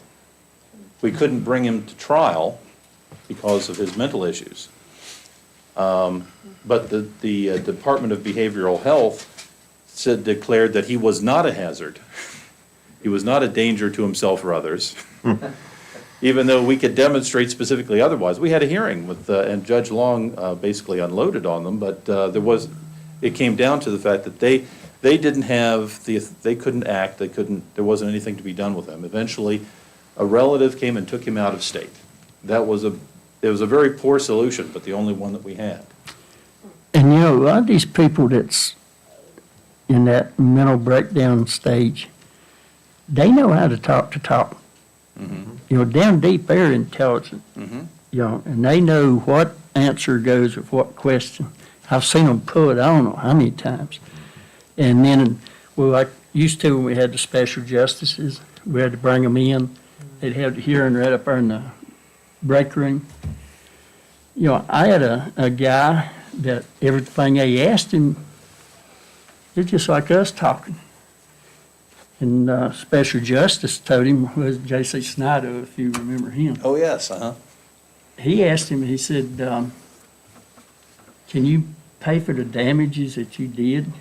And, you know, and if you can, then I'll let you out of jail and you can go on home.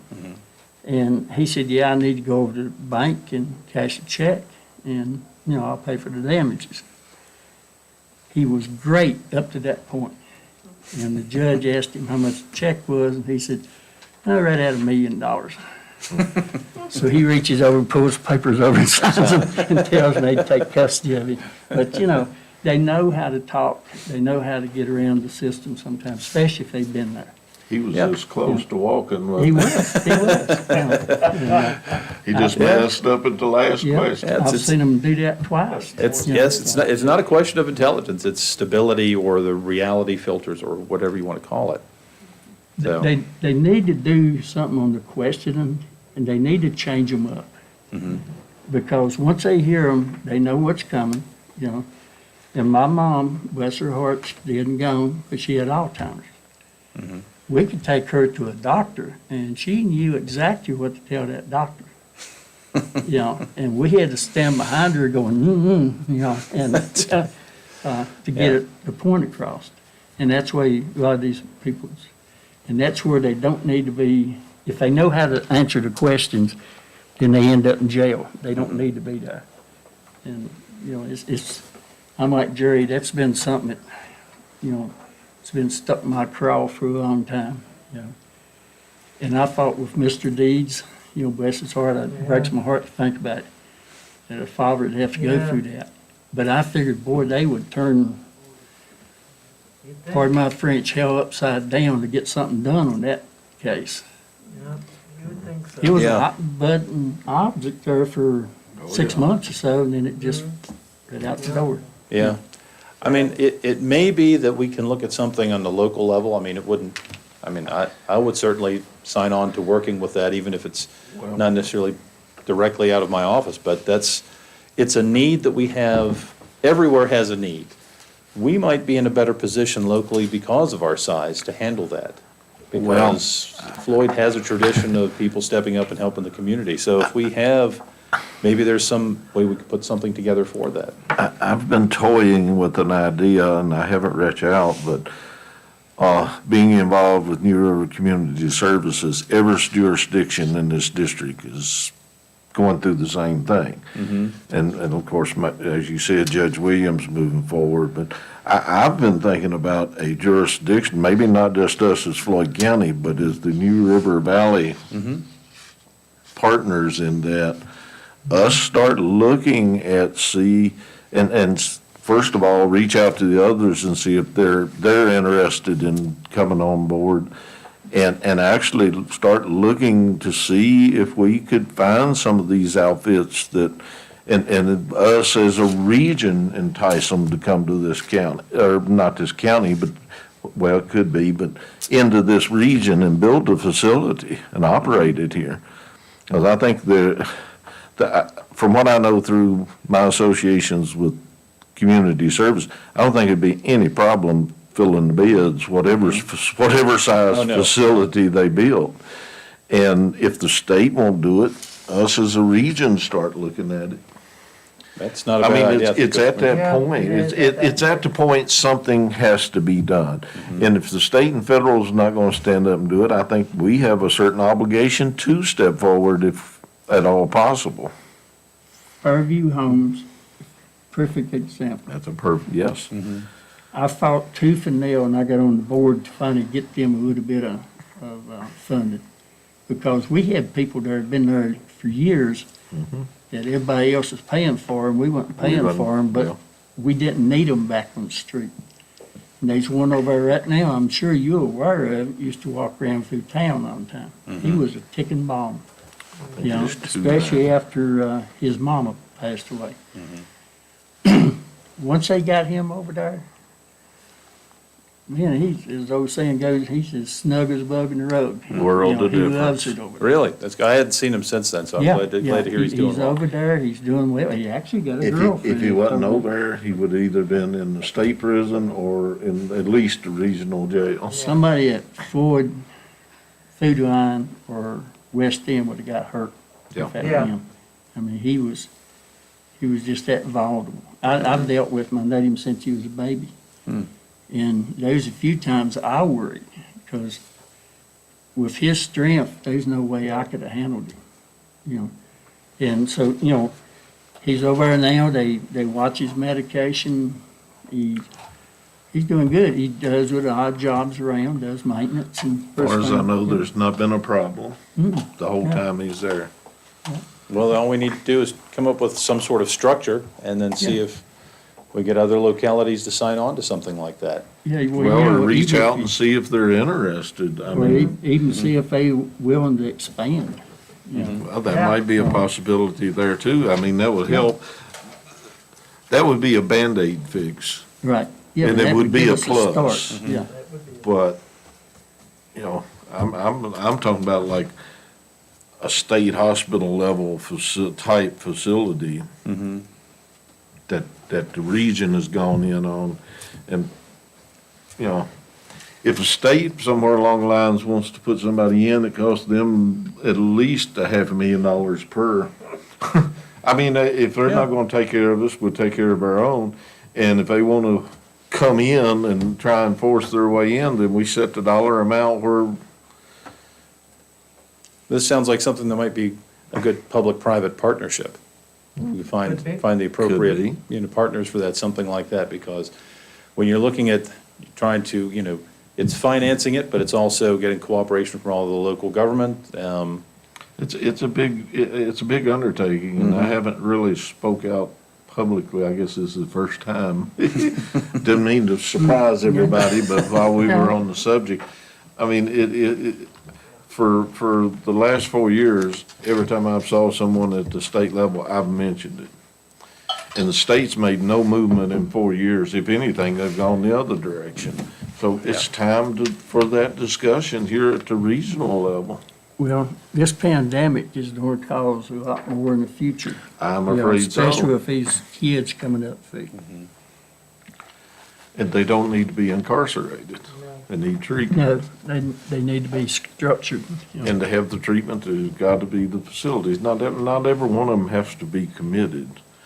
Like you said, some of these facilities, they have committed patients, but they also have outpatients.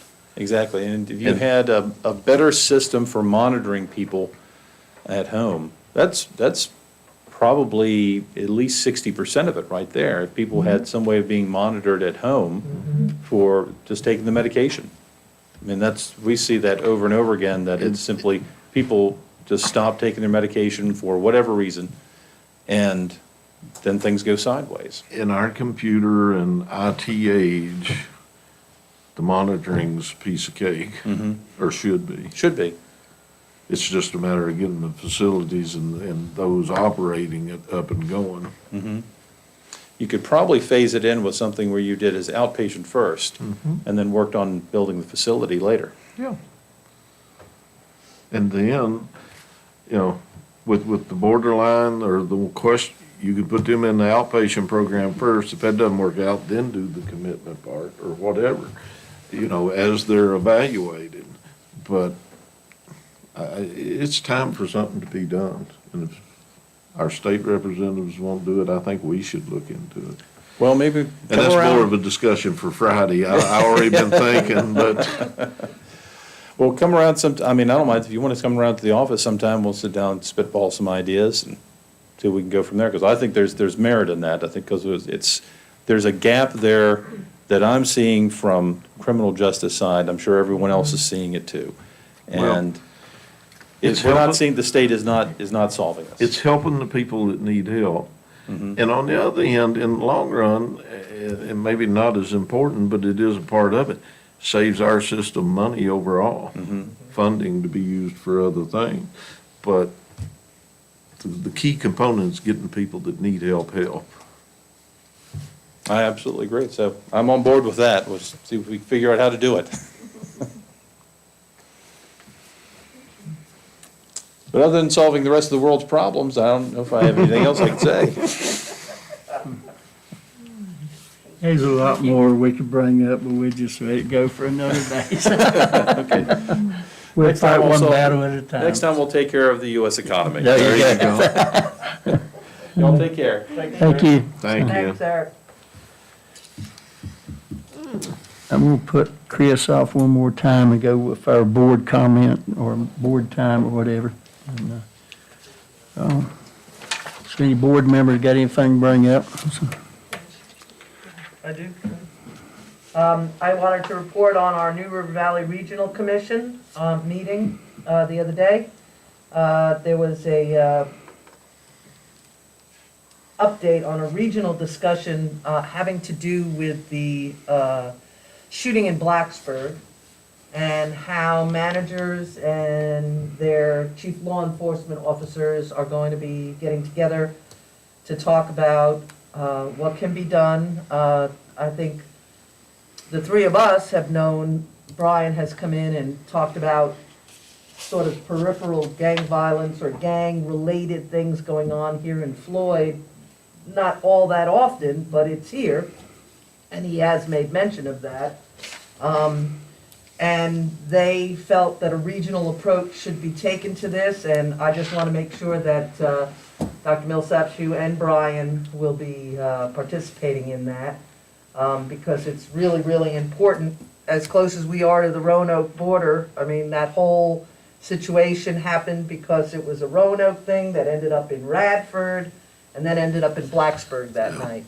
And so, it could have easily come up from Roanoke into Floyd, gone to Radford, and been in Blacksburg that night. So it's just something that the Regional Commission has got on its radar.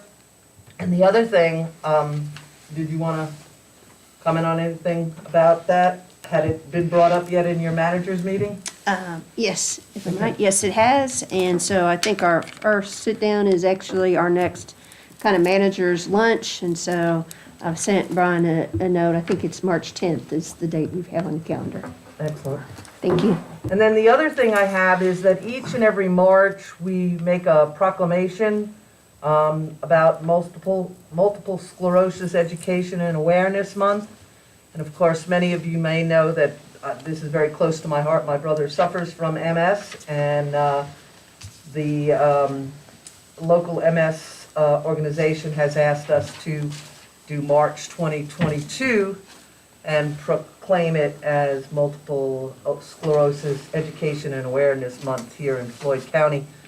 I don't know if a lot of you know, but there are many folks that are suffering from MS here in Floyd County, and they really appreciate when we do this. So I would like to do that sometime today, since it's March 1. Could they make a copy of that so all of us are on the same page? Yep. Absolutely. This is a copy of last year's. It's last year, so they would update it. This is a copy of last year's proclamation. Okay. We would change the date. And the signatures.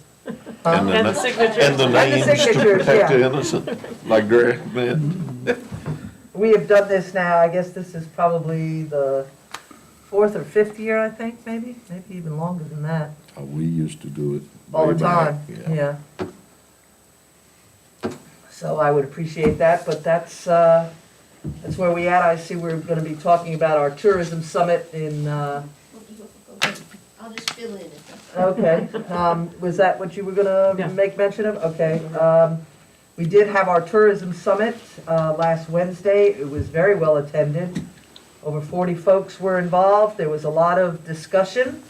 There was a lot of give and take. There was, I wouldn't say it got heated, but there was a definite brisk discussion about how to, I actually missed it. I had gone to the bathroom. I had asked a question, and the next thing I know, I came back and everybody was like, yeah, you just missed this whole thing. But that's what a summit is supposed to do. It's supposed to get people involved, excited, and/or just discussing the various options that they want to see done. There are many different interests in our county, and we had agricultural interests represented, your sort of normal tourism that we think of, town, businesses, and just everything in between. So I was really gratified by the turnout and the participation of so many folks in our community.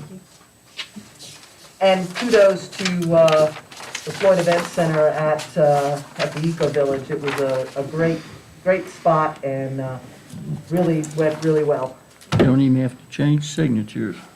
No, but we got some edits to make. Yeah, you gotta make the edit for the 2022 and the motion. And the names of The Justin president, Coleman right. and Lauren Yoder. Yep. I have the new one prepared, but obviously those changes have already been made, other than if you agree to, you've never made the motion.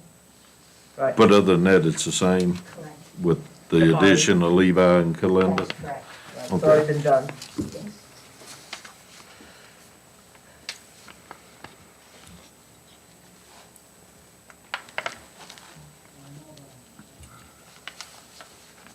I'm waiting on y'all. All right. I'll make a motion that we accept this proclamation to make March 2022 Multiple Sclerosis Awareness Month and Education. And I'll second that. I was sort of waiting on y'all to read it, but you're ahead of me. So, okay. All right. Go ahead and call it roll. All right, on the motion to declare March 2022 Multiple Sclerosis Education and Awareness Month, Ms. Bechtold, Yes. Ms. Kuchenbuck, Yes. Mr. Cox, Yes. Mr. Booth, Yes. and Mr. Terman. Yes. All right, And and that- we will make the appropriate revisions, and Mr. Chairman, I'll That sign. includes at the top changing it from at 7 PM to 8:30 and all that. Okay.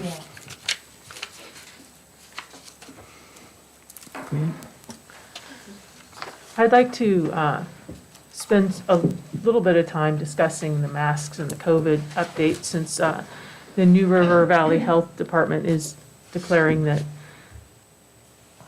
our number of COVID cases in the New River Valley are continuing to plummet, and the CDC is revising their mask guidelines to eliminate mandatory mask wearing in most facilities for most people. I would like to recognize the freedoms of our country and make masks optional without any distinction between those who wear masks and those who choose not to, that we all are free to choose what to do. Me and Dr. Millsap actually had a discussion on this the other day, you know, because I've been sort of bashed out here in the public for, even got a call, a guy wanting to know why I mandated masks.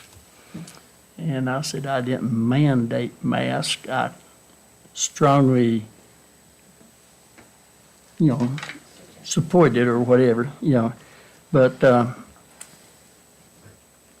told Dr. Millsap, I said, this is your building. You know, I'm put her in the hot seat. I said, you know. You're on the hook. Yeah. I said, you know, And it's got a barb on it. I will follow your lead. Yeah. I will pull out my checkbook for you. But actually, you know, I followed Corinne on this. I told Dr. Millsap, you know, I'm vaccinated, I've had it, and what all, you know. And I'm out in the public all the time, well, not here in feed stores mostly, you know, and, you know, just some of the local businesses, but I don't wear a mask, you know, and I think that's an individual choice. And if you want to wear a mask, wear a mask. If you don't, period. And that's just the way I look at it. But with that being said, you know, we still have some members of staff that are, their immune systems are compromised, you know. And just out of respect for them is the only reason that I wear my mask in here, you know. But I agree with you, you know, I think it's an individual choice. And like I say, I'll leave it up to y'all, you know, what, you know, the way y'all feel about it. And from what I understand, the president tonight is supposed to officially lift all the mandates, you know. And I won't go no farther than that with that one, but anyway. Oh, come on. Yeah, you don't want me to get on that horse this morning. But, you know, even some of the state rep, but I think the state's pretty much lifted theirs now too. And I like what that teacher from Montgomery County that went virtual on hers, that when Governor Northam come in, everybody was jumping through hoops, you know, man, just jumping on board. He was walking on water, you know, as far as all this stuff. Then when a different governor comes in, oh no, we ain't supposed to listen to him. Right. You know, so, yeah. So they've politicized it in a lot of ways, and which was wrong, you know.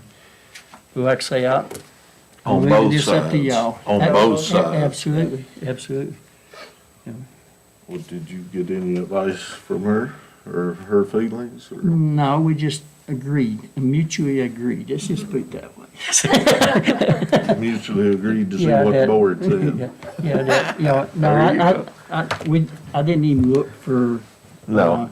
a ruling from her, you know, if you want to say that, you know, because like I say, we're here twice a month. And that's going to change here drastically in the next few weeks, you know, but, Well, but, you know, I sort of have to lean to her guidance, you know, when we're here. and I understand and I don't disagree. The only problem is those with the compromised immunity. You know, we could leave it up to each individual section office, but then that publicly identifies them with their medical conditions. Right. And it also- I'm not in favor of that at all. It also, though, I will just say, it impacts me greatly.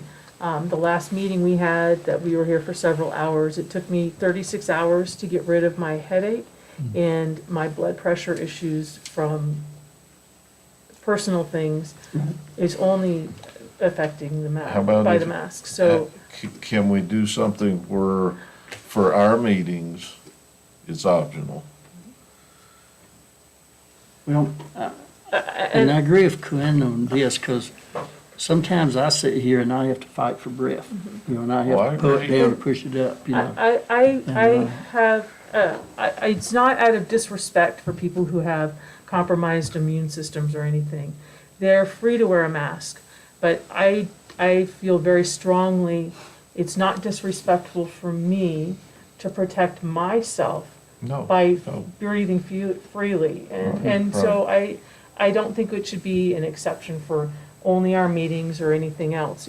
If you're more comfortable wearing a mask during allergy season, or with anything else, that's up to you. But to ask me to wear a mask for somebody else's comfort is compromising my physical. Actually, security. I'm compromised, you know, with my Yeah, right. pacemaker and Yeah. open heart surgery. Right. I'm pretty much compromised. Doctors give me Dickens all the time. But of course, Right. I got a strong faith. I feel like I'm gonna be here as long as the good Lord wants me to be. Absolutely, absolutely, So, you know, I'm comfortable, right. you know, other than, I'm like Quinn, that I really have to fight for breath sometimes, you know, and,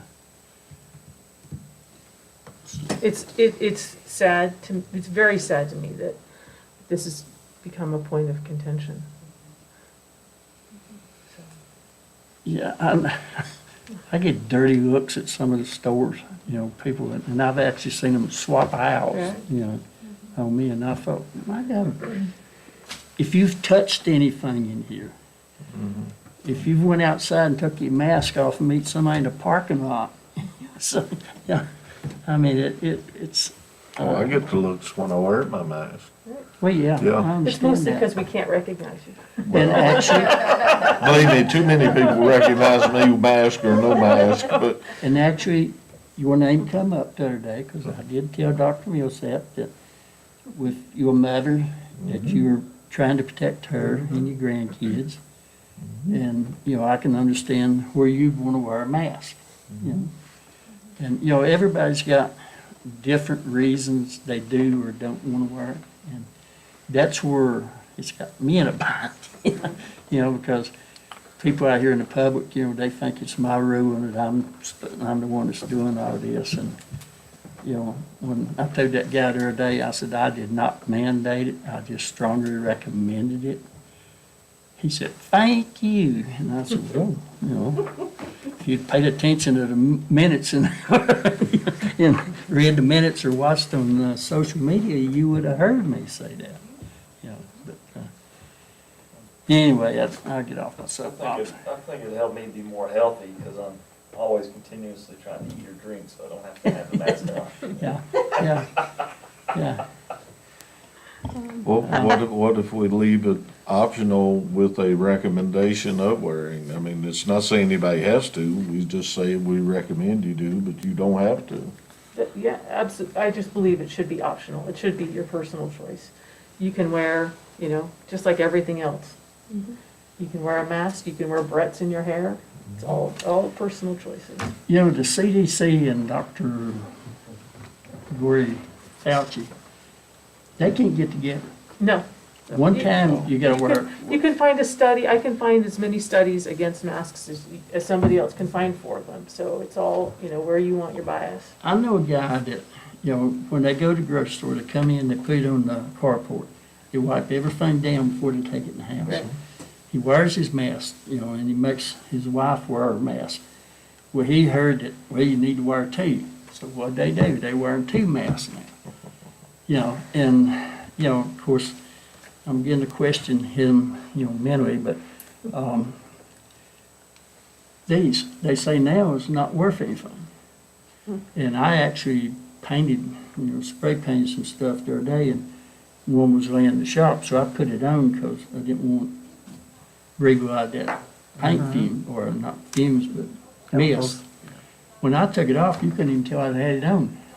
I still had paint in my nostrils. So if it won't stop paint particles, I don't think it's gonna stop a virus, you know. And then the N95s, you know, that's what everybody needs to be wearing. But now they even question it. But they're not 100%. Nothing is. Nothing's, you know. We can't, the world is a dangerous place. Yeah. We need The to only change the way. thing that is 100% is the backpack charcoal filters, and even they're not 100, they're about 99. And I have wore them in coating floors and stuff, and you talking about these being terrible, so you got the whole, you look like something out of one of the Mars B movies from the 50s, so. So, Although there's probably not many in this room that remembers that, but. so you mentioned that you and Linda talked. I'd like to hear what, your feeling is as the head of this building and your staff and, what are your thoughts? Well, thank you, ma'am. If I might, so, because we have more than 100 employees, we are still required to follow certain state mandates, which is put out by the Department of Labor and Industry. And so, ma'am, you are correct. At their meeting on February 16th, they put out new guidance that was much more relaxed. But having said that, they also put it out for a 30-day comment period. And so then after that, they're going to come back. And so the thought had been kind of twofold. One, well, I guess actually three things. One is that my preference would be that we would hold off on making any changes until that's actually approved, which should be before your next public meeting, first of all. So that way we will be in compliance. And I will tell you that is also the position, as I understand it, of some of the other surrounding counties. That we're all kind of waiting, so we follow the state requirements and state guidance. So that would be my first request. Secondly, on Friday, hopefully they'll still have the same sign up. But when Kim and I were up for the regional meeting the other day, they had some, we thought was very appropriate signage up that essentially, I think you both, the two of you, three of you have seen it, I think. That basically says it's not mandated, it is not a requirement, but out of respect and caution, would you please consider, kind of thing. Which seems to be reflective of most of your thoughts. So that's kind of where we were leaning for signage after this change. It is correct, we do have some folks that work in the building that have some health issues, probably more than you all realize even. And so having said that, we would probably also ask if we make that change after mid-month, towards the end of the month, that the people kind of recognize that and continue. We've become pretty good in the office about social distancing. That's why you see all the chairs in my office, so we can all sit in there 6 feet apart. And that's been really helpful. I will tell you, some of the folks that meet with the public on a regular basis still continue to have some concerns. We have some folks that have actually managed to avoid it. I am not one of them, as you know. But that's kind of where our thinking was. And I don't know, Kim, if I've missed anything else and so we have quizzed some of the staff, which is what I told the chairman we would do. Well, that's basically long what we was answer, talking but- about the other day, But, I wish they had, and I may be missing something here, but on this 100 employee type thing, I wish they'd have clarified that a little more, that if you have 100 people inside of a building, like, some industry or something like that, or they would have done that. Or if you got 100 employees, but if they're scattered out, then, it don't apply. But they didn't do that. No, They they just said just 100 use the employees. cutoff number. And if I might continue, I forgot something, sir. So, what we can do, though, in anticipation, if you all would like, is have the, right now, we're following an infectious disease plan that you all approved. And so we That was something I was can gonna have bring that up. as an agenda item for our late Next March meeting. meeting. So then, we won't be doing something contrary to the policy that you all Sure. have created. Is that Yeah, I was fair? going to ask you about that, if we need to readdress that, and, get everybody's feelings on that. Yeah, I think we need to review for sure. especially in light of what's coming down. Yeah, and if I might, and we'll try our best to work with the other folks. Some of you know, Chad was super helpful. Chad downstairs was very helpful in putting together the current version we have. So we'll do our best to try to make sure whatever we come up with to present to y'all is something that hopefully everybody that works for the county in some capacity is comfortable with, so then it's easier for everybody. So there's not different rules on the first floor than the second floor than there is for the sheriff's department or whatever, if that's good with you guys. One thing I was thinking about, as far as our meetings and stuff, most of the staff that I'm aware of that's compromised is not in here and don't come in here. It's just us and a few of the public that shows up. That would probably be a good time where it would be optional. Those of us that wants to wear them, and if you don't, that's fine. Because if they got health issues and they come to one of our meetings, they're on their own. I mean, they're the ones that put themselves in that situation. And, like I say, I'm probably got a compromised system. I'm usually pretty healthy. I shake stuff off pretty quick. But, as far as I am, I'm comfortable, other than what she said.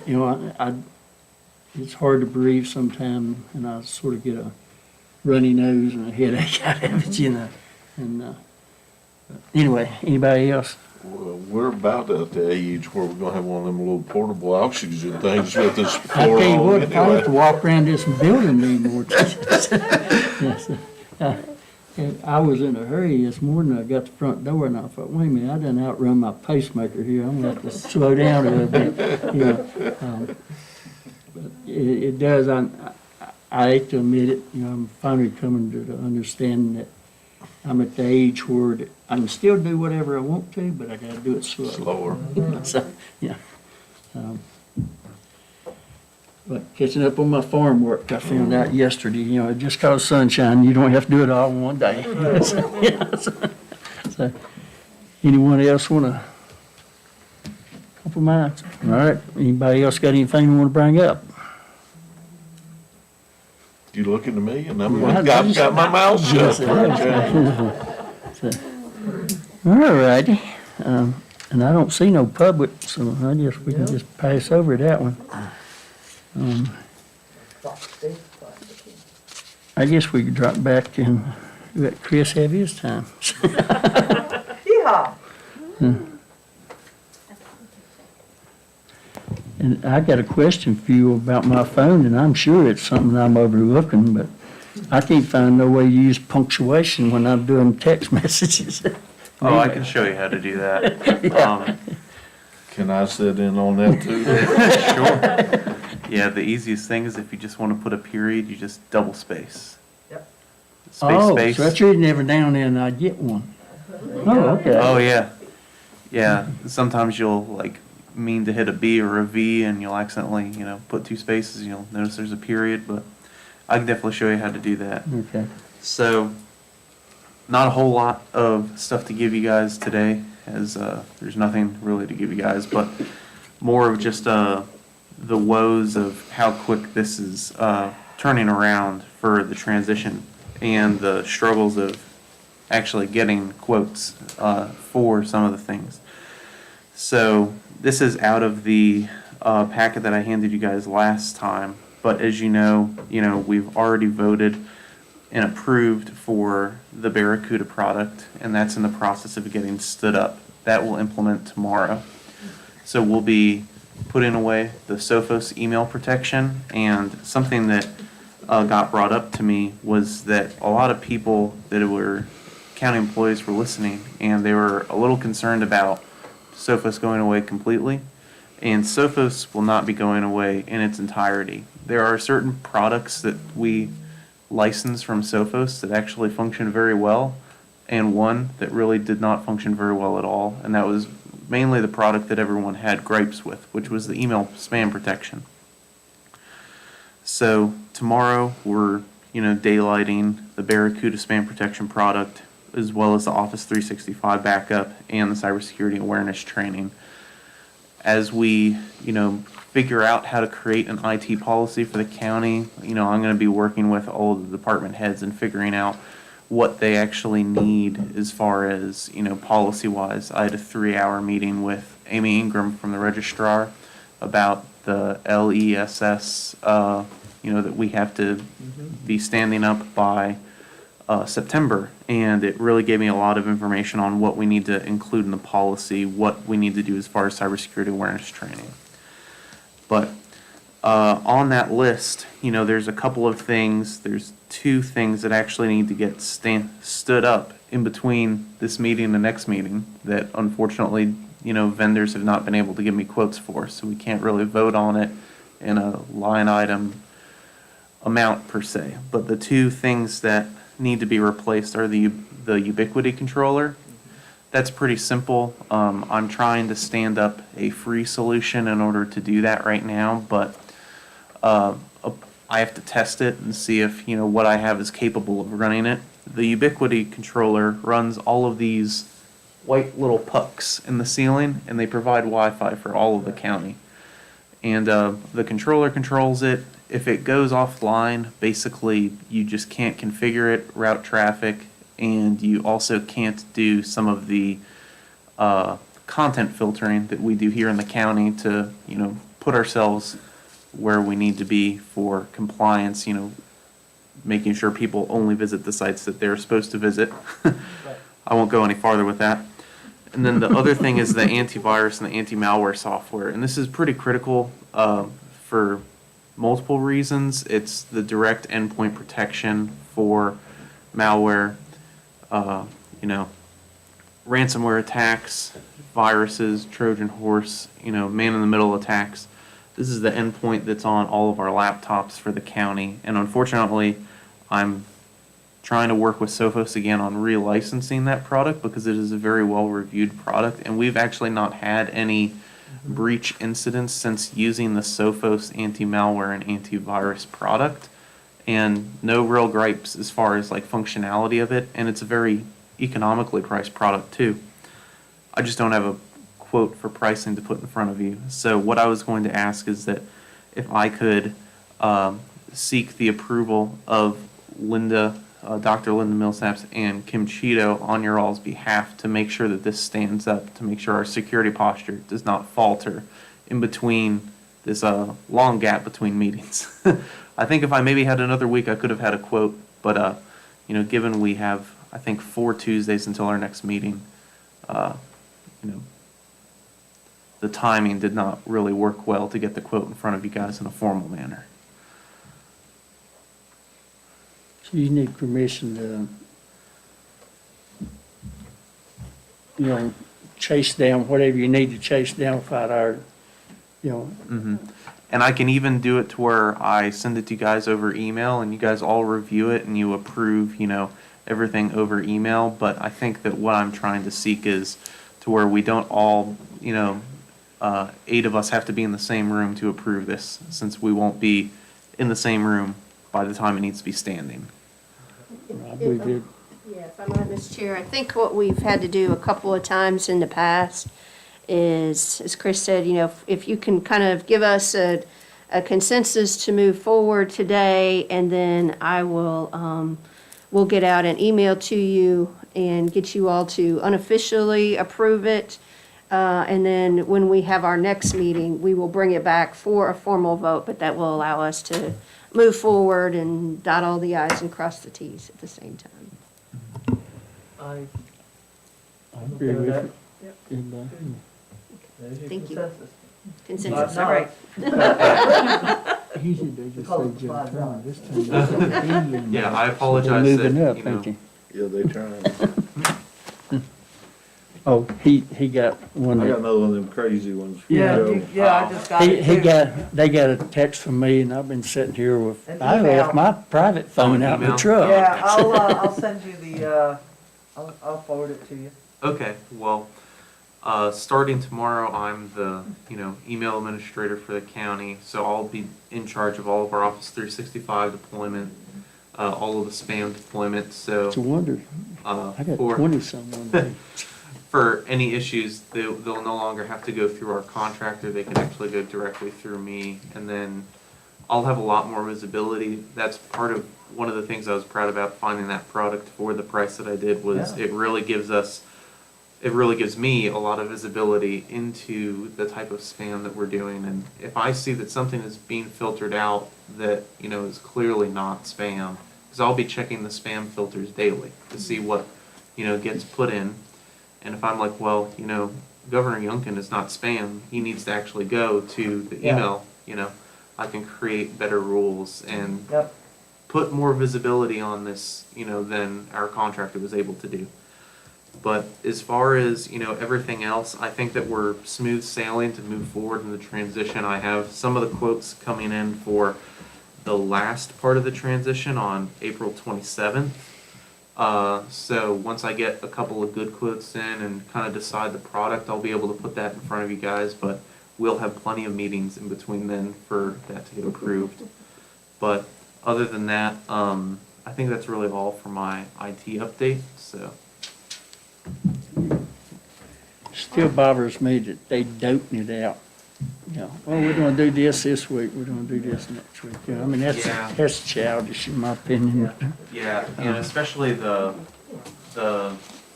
inability to do license transferring. So, where I have to shake down a lot of licenses.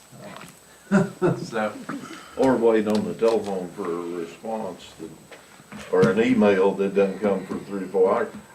I still think, I know this sounds awful, I still think I ought to keep up with his time, that he's down, waiting on them, and deduct it from their bill. I'm serious, yeah. That'll wake them up. The other day, and I'm hoping I'm not talking out of school, but he was setting my phone up.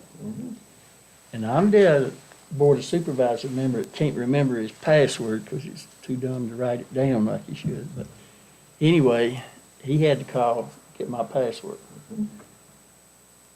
The guy who, minute to pull it up and give it to him, no, he had to talk to the senior, administrator that day.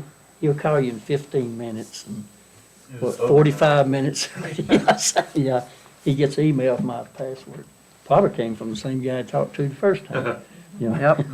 And, I mean, to me, that was just showing disrespect Absolutely. to Chris. Absolutely. And that's an hour of downtime for him doing that. Right. Too. Now, he might have been able to move on and do something else, but what he intended to do, that's an hour of downtime. Right. And they should pay for it. It just I mean, shows they're that gonna- they think he's beneath them and they're just not gonna cooperate with him.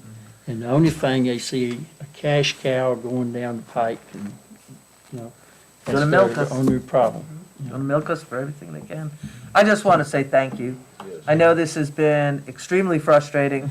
I know that you have spent long hours just trying to figure this out. I'm sure you go to bed thinking about it, and I'm sure you may wake up thinking about it.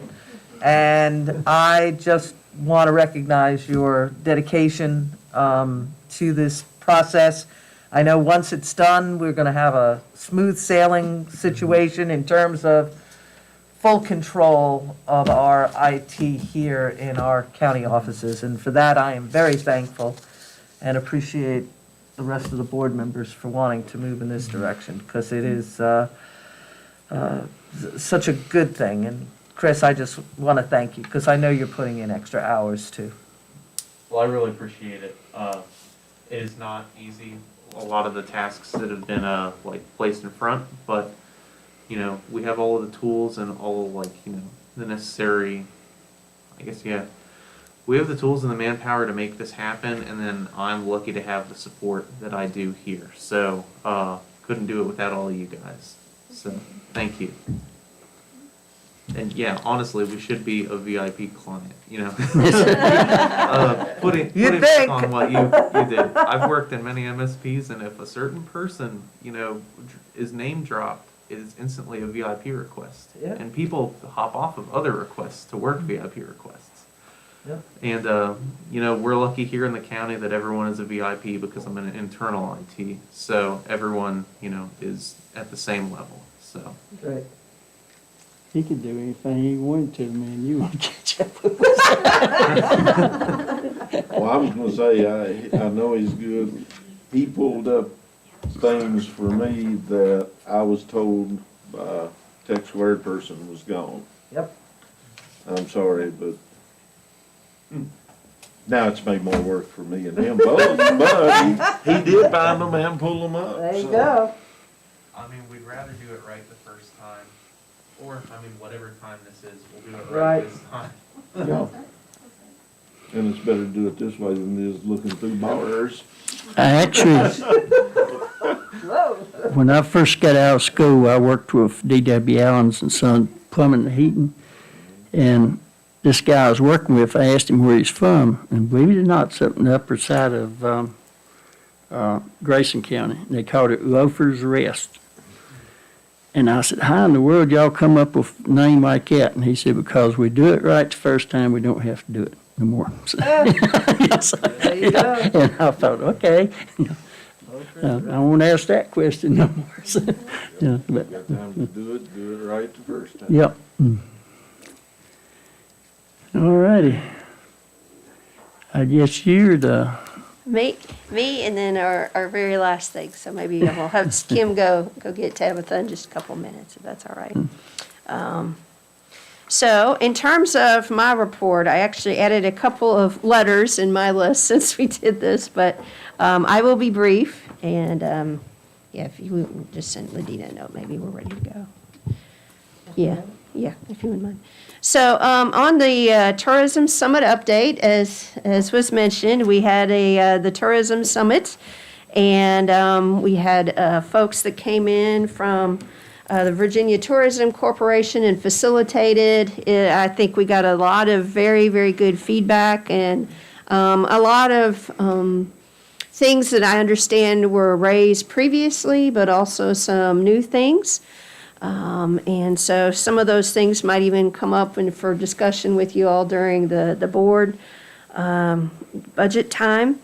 But I think what was really good about it is we did go back and review the mission and vision about tourism for the county and general direction, and I do feel like there was pretty good consensus on direction, maybe not exactly where we were going specifically, but definitely in general direction. And I personally think one of the things that was also really nice is we had more representation and involvement from people outside of the town, including some of our outdoor recreation folks. And that's a sector that I think we're all going to try to grow a little bit more. So that was exciting. We were awarded funding for Drive 2.0, which is the planning money, yes, for tourism. And so as a part of that, we're going to do a survey of about 40 community members, or 30 community members. And so that, in addition to the outcome of the meeting, will then go together for a 5-year plan for tourism for the community. So that's kind of where that is, unless there are questions. Next I have on here is the beer meeting, which was pretty colloquial, but it was, this has to do with revision of the Virginia Beer Management Plan. As I think I told you all before, I was asked to be a part of the Interagency Advisory Committee to revise the 5-year beer management plan. And so we did our first meeting by Zoom. And in terms of local government representatives, there were only 3, which was myself, someone from Salem, the city of Salem, and from Fairfax County. And it turns out, oddly enough, Fairfax County and us have more issues in common than anybody else, which was kind of intriguing. But essentially, we were looking at different sets of issues and how the management plan should be changed to reflect those. Some of the things that I made sure to include on you all's behalf based on previous conversation was extending the season. As you know, we are in the, under the current plan, we are in the group where we're supposed to be stabilizing our population, and I think it is fair to say, both myself and the representative from Salem said, no, maybe we are unstable, and we would like to stabilize at a smaller number.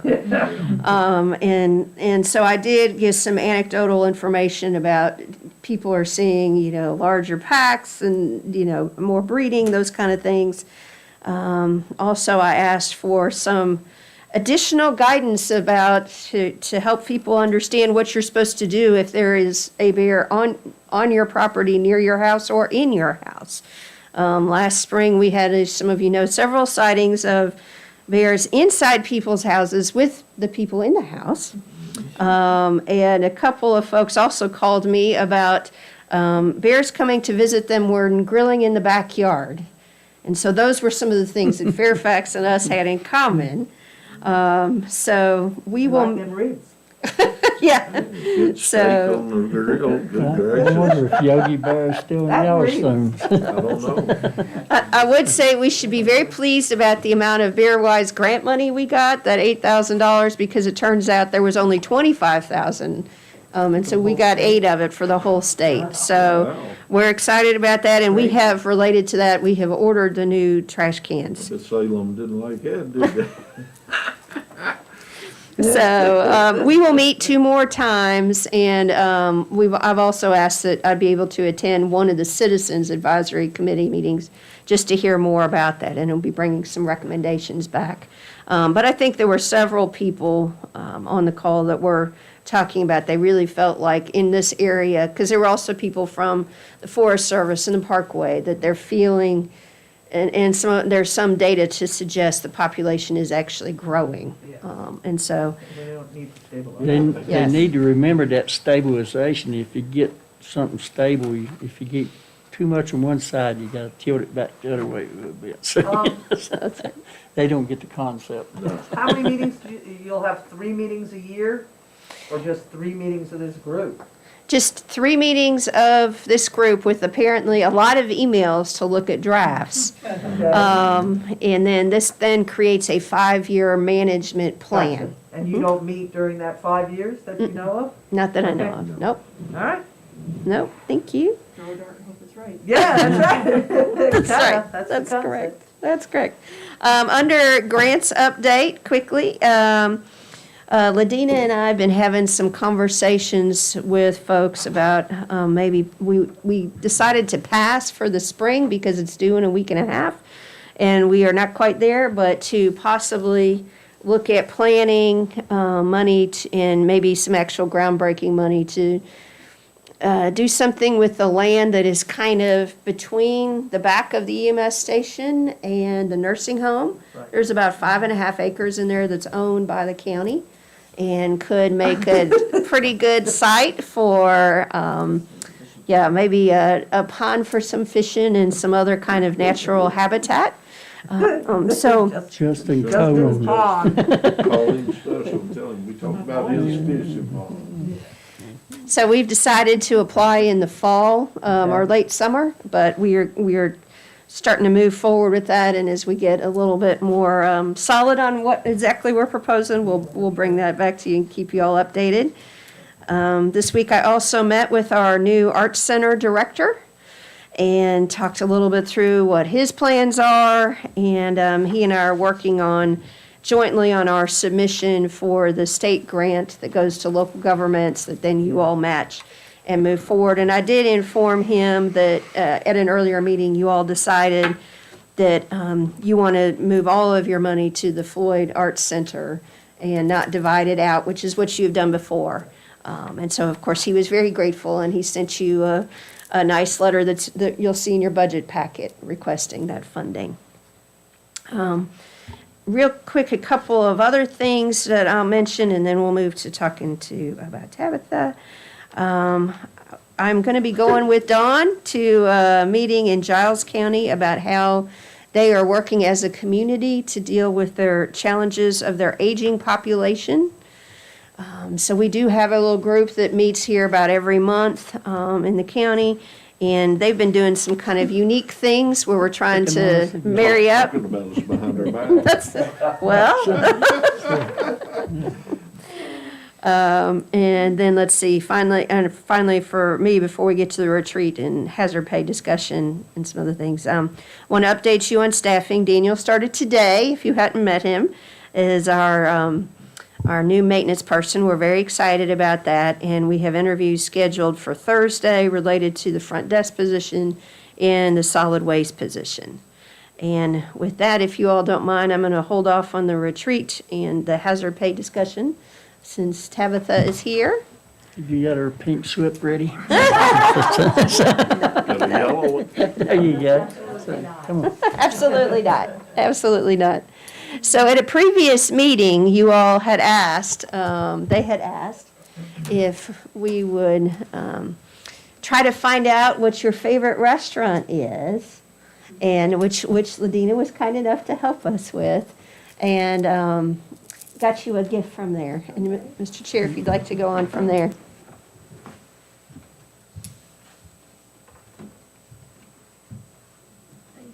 All yours. Don't spend it on nobody else. Thank you. Appreciate that. Thank you for what you did. I do want to. I Yeah. appreciate this, and I love my work here in Floyd and package. So thank you so much. The extra hours you put in Yes. during that time, especially from cyber attack through COVID, and all the work that you still did with all of the programs that you handled, that is a small token, but one that we hope, I mean, it's just amazing how dedicated you have been, and I want to thank you personally for that. Thank you.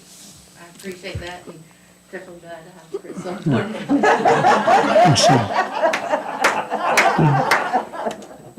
I love it. Thank you, ma'am. I was going to give each board member a chance to say, but then they got a little ahead of me, but I do want to say that you've really been a help to me, especially when you were sitting back here, running the cameras and all that stuff, because apparently you can read my mind. You know when I need to be doing something when I want. Yes. And but I really appreciate the effort you put out during that time, and all the effort you do with Dana and the EDA and everybody else. You're a go-to person. They know they can count on you, and we really appreciate it, and the county appreciates it. So, Yes, I go along with everything that's said, and you are a team player. You've proven that time and time again, and it's just appreciated.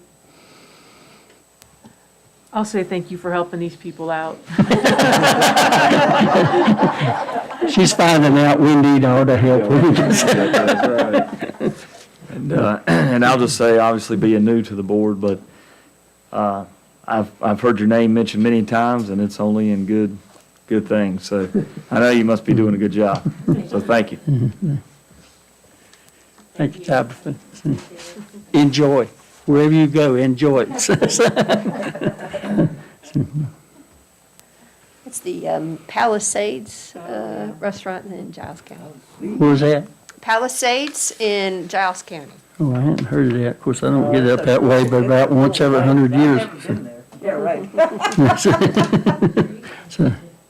So we have two things remaining before lunch, or before we finish. One is you had asked Kim to look at hazard pay for any folks that hadn't yet been considered. One, so what's before you includes social services, but not management from social services, as Chet identified who he felt was in that category, and then also the two folks that Mr. Branson recommended from his office. And Kim, I don't know if there's any more you want to say about that, and then we'll talk about the retreat. Yeah, the only thing, if I may, to add is that Chad did of course, as always, an extensive risk analysis and an assessment that was developed by the Department of Industry and Labor. And he, definitely looked at the risk for each employee. He noted and wanted to make aware that he knows that there was teleworking and that those were considered at a low risk, and that others had to make field visits, and they were considered at medium risk. With discontinued, he noted an option of teleworking as the vaccine became available. However, he wanted it noted that service workers rotated on call. And I should note that one as well, but responsibilities throughout the health emergency, and they continue to do so. And that he did, underneath that assessment, he noted that they were assessed at a medium risk through his self-assessment through the Virginia Department of Industry and Labor. This request does not include anybody in a supervisory role, and only workers who were actively employed at this time. So I just wanted to make sure that you had heard that, and he made special note. The other two, as Eric, when he was here speaking, he did come to the office while I was doing this, and he did ask that one full-time person and one part-time person, who he mentioned could also be considered. So again, that's clarification from earlier. So I put it down as I did the last hazard pay, and I broke them down by this same medium and low risk assessment or determination.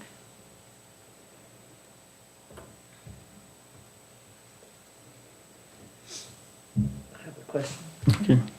So, in social services, for instance, how many fell into each category of the 13? Well, he pretty much put all 13 at medium, and that's where Okay. he left it. He has human service assistant, family service specialist, and benefit program specialist, because not only did they also have to go out, they still had the door open up So front. they were all at the $2.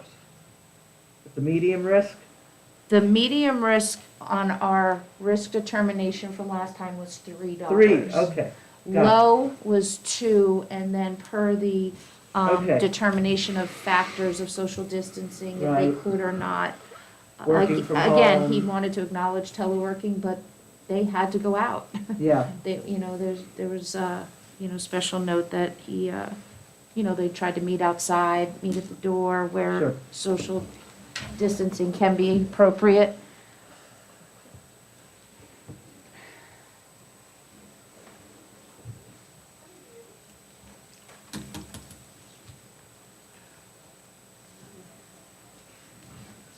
So that's 58.5, and for Eric's, did he feel they were low or medium? I did not have that conversation with Eric per se, as I just went by the last round. It's a little bit different category about risk determination. And yeah, they would be considered, if we were being consistent with the others, In the a low, two. either that or less, yes. Right. Yeah, I was wondering about them, how much public public contact did they have? You know, I mean, I know them both. I mean, I don't mind doing it. I just wondered, And aren't these Commonwealth employees both, we've assessed their position before, and because they were supervisory or administrative, they were not included in the previous? They were not included.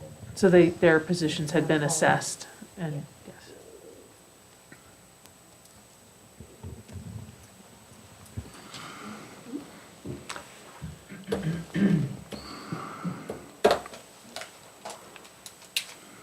Well, and we recognize, we just handed this to you and it wasn't in your packet, so if you all want to think about it, we can put this on the agenda for the next meeting, or want us to clarify anything for you, but since we just had 1 week between meetings, we wanted to just get it back to you as quickly as we could. So he feels that every single of the third-time, full-time employees were $3.58. He assessed them at medium. We didn't ask him how much. Yeah, just He to knows clarify. that- He knows that there was a template where it was medium, low, and like I said, he had already created prior to my conversation, he already had it, that they were already under his assessment risk analysis, a medium.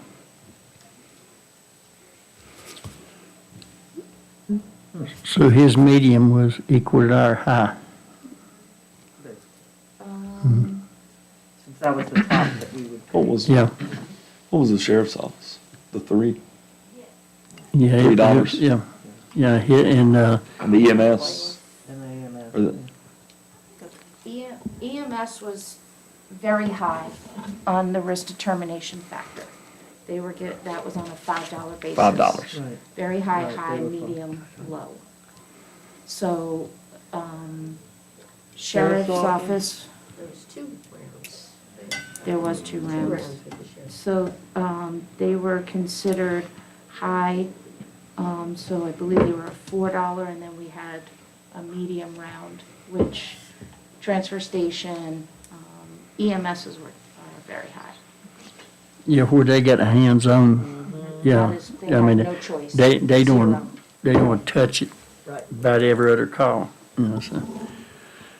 And all 13 of these people had to go out and meet with people. And or come here and meet with you. No, they'll come here. Yeah, on a rotation. Correct. Yeah.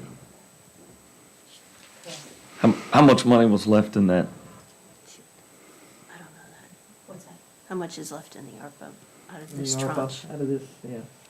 It's, I forget. I have it written down, I can check that real quick That'd be good to know. if we go on a break or something, I can check during that, or however you wanna do it. 5-minute Check break? right now. Yeah, just do, Okay. because we ain't had one all morning.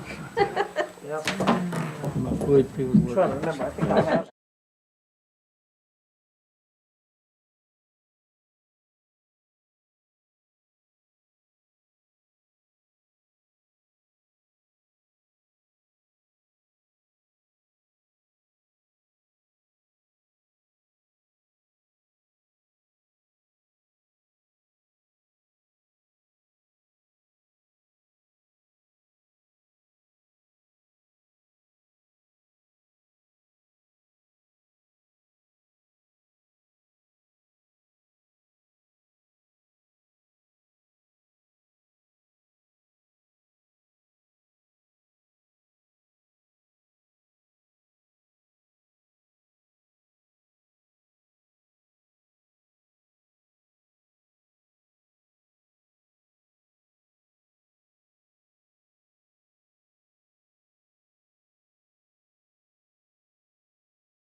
All right. You Thank can you. delete that from the minutes. I don't think it was a part of it. All right, Mr. Chair, well, we did some noodling, and as you recall, 2 meetings ago, the amount you had remaining in your first tranche of the ARPA funds was $235,181. Since then, of course, we brought back to you that we realized that we missed a couple of the part-time folks at the library. So now what you're looking at in your first tranche remaining is $230,481 out of that first tranche. So that's how much, to the earlier question, you have remaining out of that. As you know, there's also several outstanding requests. You had asked us to get Smiths to come give estimates for the buildings. You have a request for assistance with new playground equipment, which I will say it is currently definitely aging. And I think that's all that is remaining that you all haven't chosen to address yet at this point out of the first 230, tranche. 41. No, I Of course, thought I you heard have a requests for the helicopter. second, sorry. The last batch we did it to $2 rate, right? Yes.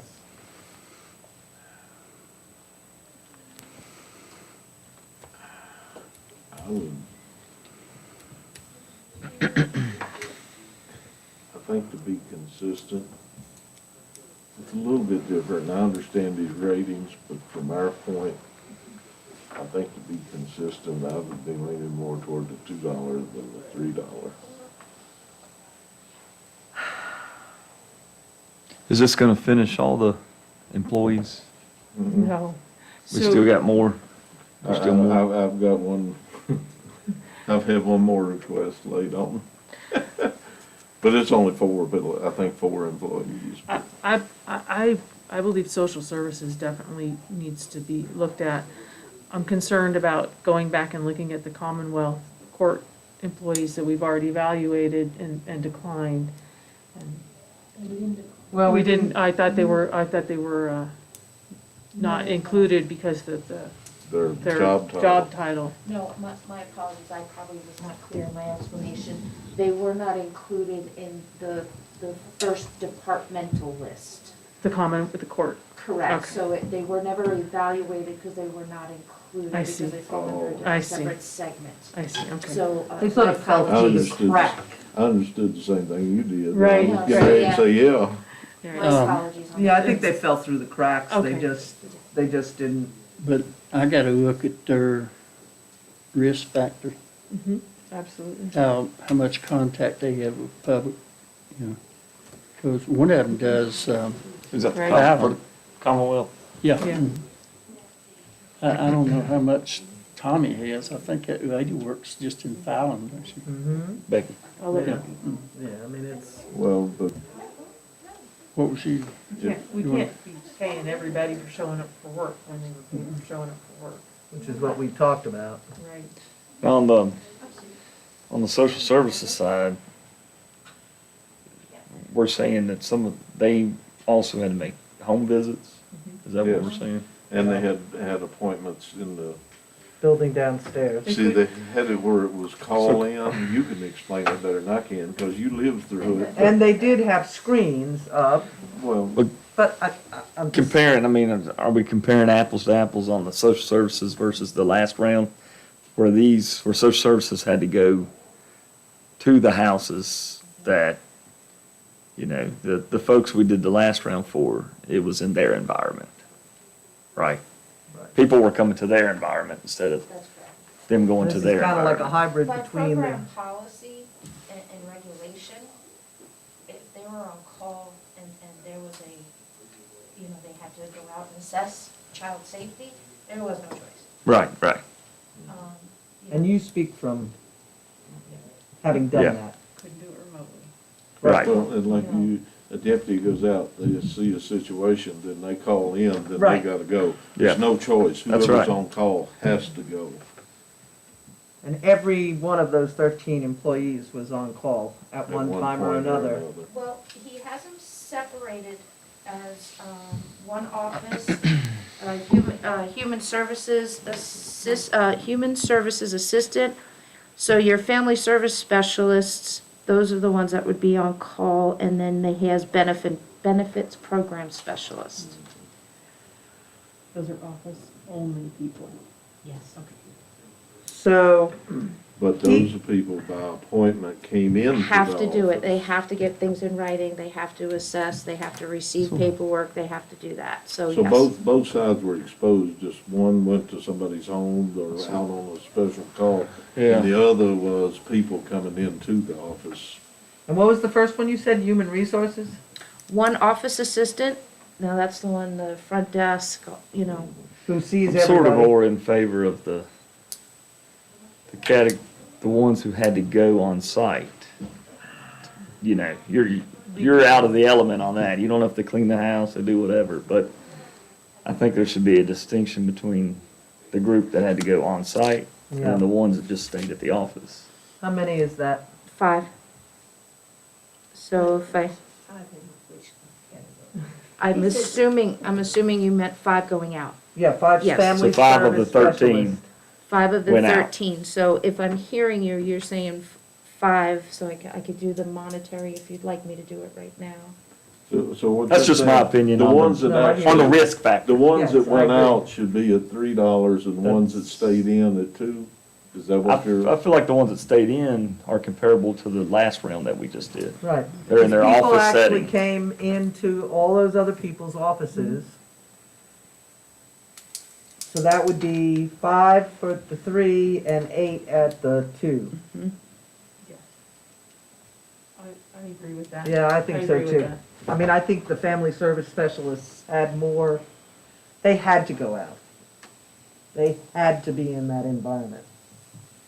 So for social services, if I'm understanding, it was 5 at the $3, which is $22,500, and then you have 8 at the $2, which would be approximately $24,000, which is a total of $46,500.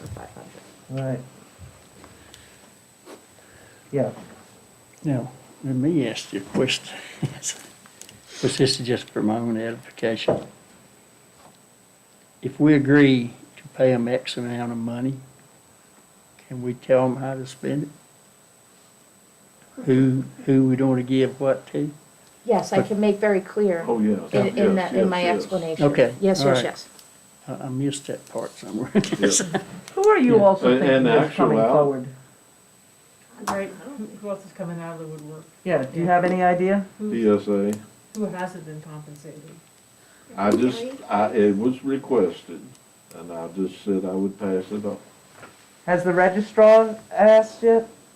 They received it in the first Oh, round. they received, See, okay, I our just want to make package sure. covered we went ahead and Right, covered right, everybody. right. Yeah, courthouse is all covered, all but these two in the Commonwealth and Nikki's, right? I mean, everybody else has got. That's correct. Yeah. So that was, and then the PSA and this one, and there was somebody Well, else. where do you stop? I was asked to bring it up. I'm bringing it up. Well, a lot of people, they say, well, it's out there, it's asked, if they say no, so what? So, yeah, No harm, no foul. there you go. Right. Do y'all want to think about this in the next meeting? I'm okay with going ahead with this Social myself. service Okay. Social services, right? Yeah. And Commonwealth, or Just social services. just is social services? And that I would be mean, at if y'all are, I'm not trying to I'm- push any of at it. the On social $2. services, I'm Yeah, I'm I'm absolutely good on that. 46.5 on social services. You consensus good on that, or do you, how you Now, been? which one are you asking for? Yeah. The 3 or the 2? It's the we broke it split up. That they split on Oh, social okay. 5 services. people got Five. the, Oh, at okay, three. all right, Yeah. okay. I see what you're saying now. Okay. And Okay. 8 at 2. Maybe given the confusion, we might need an actual motion, so we can all be clear Yeah. amongst everyone. That's all right, I'd rather Mr. Chair. have a motion. I'd like to make a motion, Mr. Chairman, that we pay social services, 5 employees in the family services specialist category at the $3 rate, and the other 8 employees, making a total of 13 at the $2 rate for a total of $46,500. I'll second that. Any other discussion? Call roll. All right. On the motion to provide hazardous pay as a thank you to social services to the 5 employees in category A at $3 and the 8 employees at category 2 at $2 for a total of $46,500. Ms. Cookenbook. Yes. Sorry, Ms. McToll. Yes. Okay, Mr. Cox. Yes. Mr. Booth. Yes. And Mr. Turman. Yes. All right, thank you. It has been approved unanimously. That'll drop us down to what, about 289, something like that? No, No. 189. 180. 180, oh, 180, okay. You're going to have to make some. You do not have all the funds left to cover all the requests that you have before you by far at this point. Just so you know, hard choices. Carry my one. I'd like to make a motion that we table the Commonwealth Attorney's request for their hazardous pay ARPA funds till our next meeting. At which one? The Commonwealth Commonwealth. Attorney's Yeah, I know, office. but which, I'd like to just table that. The whole oh, the subject. table, 29. okay, all right, so, I'll second that. yeah, I would have to think on that one, too. So we'll Do you just, think they could get just a job description of what those employees do? I can do yeah, that, absolutely. yeah. And our total is 183,981.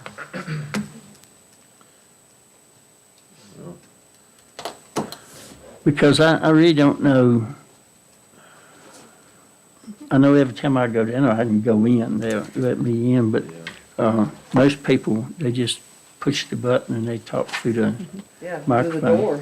So I don't know how much public contact they have with, Well, I don't know as much with the general public, but I can imagine they have a lot of contact with defense attorneys and people, and specialized people that come in to see the Commonwealth Attorney from that Well- perspective.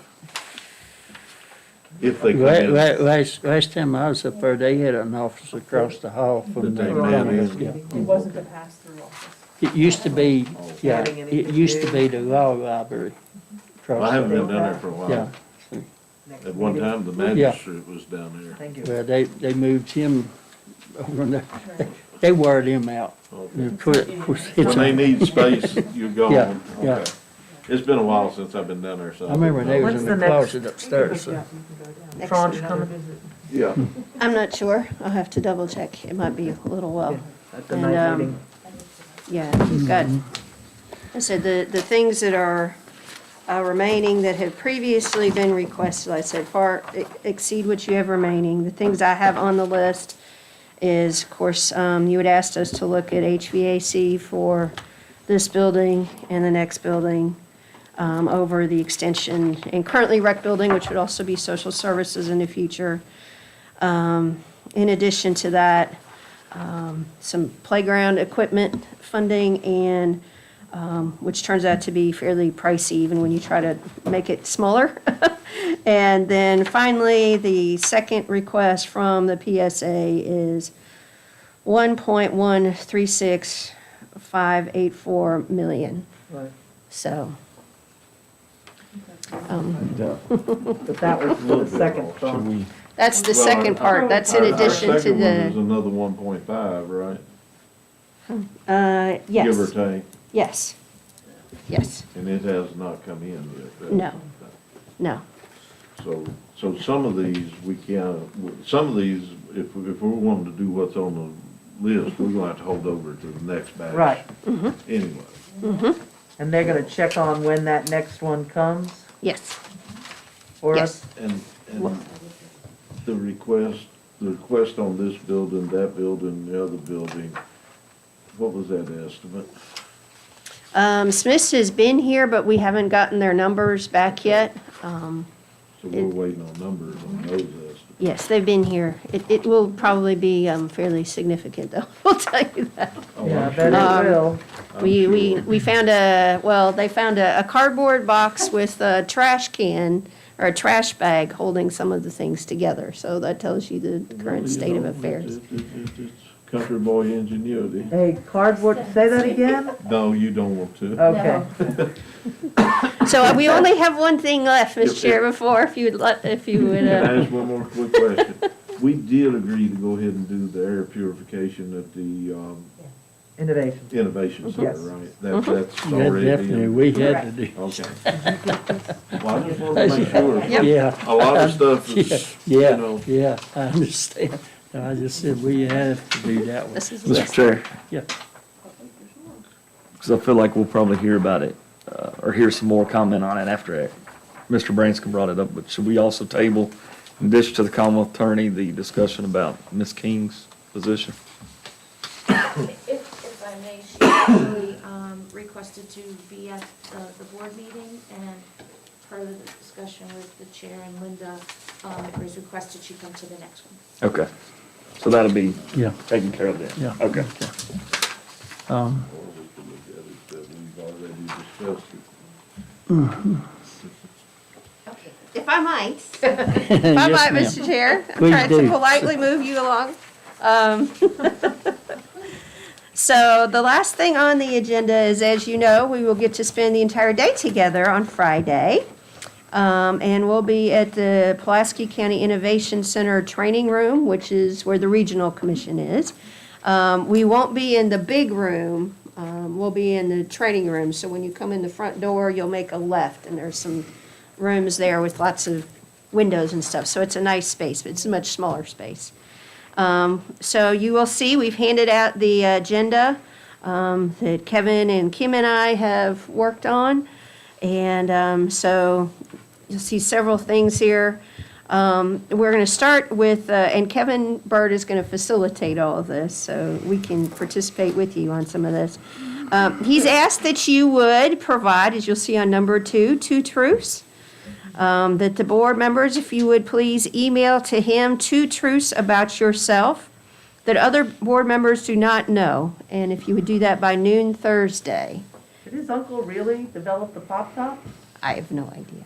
Well, I have to ask him. You'll have to ask That's him. kind of To see cool. if it's true. So, and then it'll be a kind of a game that we would play together to familiarize Icebreaker. everyone. An icebreaker, that's right. And compass game, I don't know what that is. Then I'm going to do between myself, and I'm going to confer a little bit with Steve also before then, but talk through some budget basics, and then we'll look at Floyd historic revenue expenditures just a little bit to give you guys some context. And some of you know this already, but just to get everybody kind of up to speed, this will be really quick, but just what our org chart looks like, both for folks that report in through this office and then the other folks and how that relationship works. And then Steve is going to come over lunch and give us some thoughts around some legal issues. I specifically asked about FOIA and closed sessions and kind of your responsibilities as it relates to the budget. But if there are other things that you would like to make sure that he addresses with y'all, he'd be happy to do that as well and just answer other questions you would have. Then we'll have the different members of the senior staff who will be participating in this with you, kind of let you all know a little bit about what are some of the opportunities and challenges they see from their perspective of doing this every day. So things like radio system, but also, all those kind of things. And then we'll do some activities which are really set to, once you all, of course, you all have your own thoughts already about priorities and needs, but hopefully myself and the rest of the senior staff can help give you some extra thoughts to consider, and then this exercise would help you guys prioritize at a large level kind of what you all think is most important, second important, not as important. And the thought was that could maybe give you guys some commonalities and us a little bit of informal direction as we're putting together your draft budget. And so that's the day, and we'll bring some Red Rooster coffee along if y'all would like. And I might even bring some little snacks from Coco Mia. They have some vegan snacks do. too, by the way, if I'm people aware would of like that. that for if you start to have energy ups. But it's kind of too logistically challenging to bring lunch from here. So Kevin suggested Sal's, which is nearby, which is, as the name suggests, Italian. I knew he was gonna do that. Oh, boy.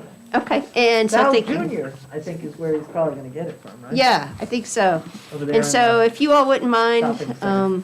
letting us know, you're welcome to order anything off the menu, but if you want to just tell us, send a note to Kim, or if you want to leave a note for her now before you head out of what you'd I'll like to just order for email Friday. you. We'll order on Thursday so we can make sure, and then somebody from the regional commission staff is going to go pick it up. We're still gonna have available to leave from meet here and leave. Yes, I have the car reserved for you guys. What time was we gonna leave here by? You can drive on your own. That's what I was Probably. getting ready to ask you. Yeah, we not need to We- find we out should somebody be here. volunteer to drive. That's right. I think we should be here by 8, shouldn't we? Yeah, I don't know. Yeah, probably by 8. And how many's gonna be going? I know I am. I'm all right. Me too. I'll be driving. I'm gonna drive, I'll drive. only because it's, I gotta take I'm care of already. We all can drive, Yeah, same and me and here. Jerry's gonna sit in back with a cigar. I don't think a doctor thinks that's a good idea. Well, if we're gonna have chauffeurs, we gotta look the part. so. Well, we're gonna get them little hats. to There wear. you go. And they gotta open the door for us and everything. I won't go that far. I hear us walking. Yeah, well, I would end up having to walk. I mean, I normally would ride, but I'd have to come in 30, Yeah. 25 minutes to go. I mean, I'm just as close. Right. Exactly, exactly. Well, the reason I'm not gonna drive, I'd have to drive this farm truck out here. No, don't do that. I have to drive my work van. And so- I filled it up there today, and it's $117, so I'm Yeehaw. conserving my fuel. So- You filled yours up? I only go quarter a tank Well, at a time. And I was in Mount Airy yesterday, and diesel would hit $4.17 a gallon. So your white truck did My it? white truck's still in the garage. See, I blowed the motor and hit.